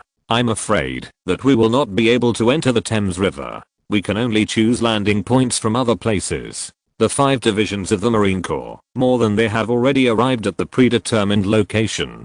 After the battle begins, they will complete the landing as quickly as possible to consolidate their positions and create conditions for the army's landing, said Marshal Earl Tirpitz, Minister of the Navy. The Marine Corps has only 5 divisions in total. In this landing operation in the UK, the Marine Corps will devote all its troops to it. Landing operations are inherently tragic, and the attacking party must be prepared for heavy losses. Even when the Marine Corps is training, it is mainly training landing operations. But at this time, no one can guarantee how much the Marine Corps will pay for its first large-scale landing operation. I believe that the Marine Corps will definitely be able to display amazing combat effectiveness in this battle, Qin Tian said. Although, every country has Marines. However, there are very few that are really dedicated to training landing operations. The Marines of many countries are used to protect embassies abroad, or perform tasks on warships. In terms of scale, it is not as good as the German Navy. At the same time, it will not invest so many Marines at one time to launch a landing operation like the German Navy. Your Majesty, the soldiers of the Marine Corps not only want to participate in the landing operation, they also hope to participate in the attack on the British Army after the landing operation. After all, the equipment of the Marine Corps and the Army's elite troops are almost the same. Marshal Count Tirpitz continued. The Marine Corps is an elite force. If it is only used in landing operations, it will be a waste of their combat effectiveness. Chief of Staff, the Marine Corps can also be taken into consideration when formulating follow-up combat plans, Qin Tian said. Yes, Your Majesty. Marshal von Falkenhayn nodded. Marshal Earl Tirpitz smiled all over his face. It was the last battle against Britain. After that, there was not much fighting. Therefore, if the newborn Marine Corps wants to gain more military exploits, it must seize more opportunities in the battle against the United Kingdom. If it is just to launch a landing operation, then naturally there will not be too many opportunities. Only by participating in the follow-up operations will there be more fighters. When will our combat preparations be completed? Qin Tian asked. Cross-sea combat is originally a very complicated project. The preparation and transportation of logistics materials alone is enough to make one's scalp tingle. Therefore, Qin Tian did not launch the battle against Britain immediately after the French battle ended, but gave them 3 months to prepare. Your Majesty, the materials needed for cross-sea operations are under intense preparation. Within 3 months, the preparations will definitely be completed. Lieutenant General Walzer, Deputy Chief of Staff, replied. Chapter 675, Battle Plan. Calais, Imperial Army Command against Britain. Qin Tian and the generals of the Imperial Army and Navy all gathered here. The Imperial General Staff has already drawn up a battle plan for fighting against Britain. After Qin Tian arrived in Calais, the General Staff just took this opportunity to report this battle plan to Qin Tian. The troops involved in the battle against Britain mainly include the Imperial Army's 1st Army, 2nd Army, 3rd Army and 8th Army. These group armies can be described as the most powerful group armies in the German army. If the 4 armies add up, the total strength has exceeded 1 million people. The reason why these group armies were sent to attack the United Kingdom has only one purpose. That is, in the battle against the United Kingdom, Germany must win. It is undoubtedly safer to dispatch these elite group armies. Your Majesty, the Imperial Army will dispatch 4 armies to fight against the United Kingdom. The main force of the Imperial Navy's High Seas Fleet and the Marine Corps will also be fully involved in this battle. It is estimated that the total number of troops invested will reach 150. Thousands of people, said Marshal von Falkenhayn. Qin Tian nodded his head. This time the battle against Britain can be regarded as involving the most elite troops of the Empire. In this battle against Britain, the most difficult part is nothing more than the landing operations. The General Staff plans to conduct landing operations in Ramsgate, Folkestone and East Bend respectively. The Imperial Army, the 1st Army, 2nd Army, and 3rd Army will land at these landing points with the assistance of the Marine Corps. The 8th Army of the Imperial Army will, with the assistance of the Marine Corps. Enmouth landed and attacked London from the south, attacking the flank of the main British Army. After the 1st, 2nd, and 3rd armies have drawn the main body of the British Army to the southeast, the 8th Army attacking the flanks of the main body will give us the opportunity to wipe out the main body of the British Army in the southeast. As long as this battle plan can be completed, the follow-up battle will be relatively easier. Marshal von Falkenhayn continued. Although the UK is small in size, it has many towns. If they competed with the British city by city and fought street battles, even if the German army won the final victory, its own losses would not be too small. If the main force of the British army can be wiped out in the southeast of England, it will be very difficult for the British to hold London or other big cities. Qin Tian also believed that when the 3 main armies of the German army landed in the southeast of England, it would put great pressure on the British army. Their main force will definitely gather in this area. The task of the 8th Army is to copy the back route of the main force of the British Army. The probability of success of this battle plan is still very high. After completing this battle plan, several main armies of the Imperial Army will march towards London. As the capital of the United Kingdom, the British will definitely hold on to London desperately. If the 4 armies can further wipe out the vital forces of the British Army in London, if so, then we will be able to wipe out at least half or more of the British Army. In the next battle, the Imperial Army will be able to defeat the British more easily. Of course, there is another result, that is, the Imperial Army won after that. Will the British continue to persist? Perhaps, they will surrender to the Empire. Marshal von Falkenhayn continued. After the Empire took London, some people may surrender. However, I believe that there will also be a large number of people who will persist in fighting the Empire. Churchill is undoubtedly that kind of person. He is a persevering man, will not stop their resistance just because the capital falls. Even if we occupy the entire territory of Britain, their resistance will not stop. Qin Tian said. Marshal von Falkenhayn and Marshal Earl Tirpitz couldn't help frowning. This seems to be a little different from what they expected before. Originally they thought that as long as London was taken, the British would surrender. In this case, the war will be over. Next, Germany only needs to be on the negotiating table and get what it wants. Your Majesty, do we really need to send troops to occupy the entire territory of Britain? Marshal Earl Tirpitz asked. In that case, the combat mission will undoubtedly be even more difficult. Qin Tian smiled and shook his head. After taking London, there will definitely be some British people who recognize the status quo and surrender to us. At that time, we can naturally support this part to form a new government. Peaceful negotiations can also be made with the as for Churchill. It would be the best if he could be eliminated on the British battlefield. Even if he fled to other places, it would at most cause some minor troubles for the Empire. The Empire won this battle. Victory in the war is already a certainty. Yes, Your Majesty, all the generals replied. In the battle against Britain, one thing must be paid attention to. That is, the British Empire has been the world hegemony for hundreds of years, and they have collected a lot of wealth from all over the world. Now, those wealth are stored in various places of the British royal family, inside the secret warehouse. I hope that we can get the wealth after we attack the British mainland. Otherwise, once Churchill and other people who are hostile to the Empire take away the wealth, the Empire will be in trouble.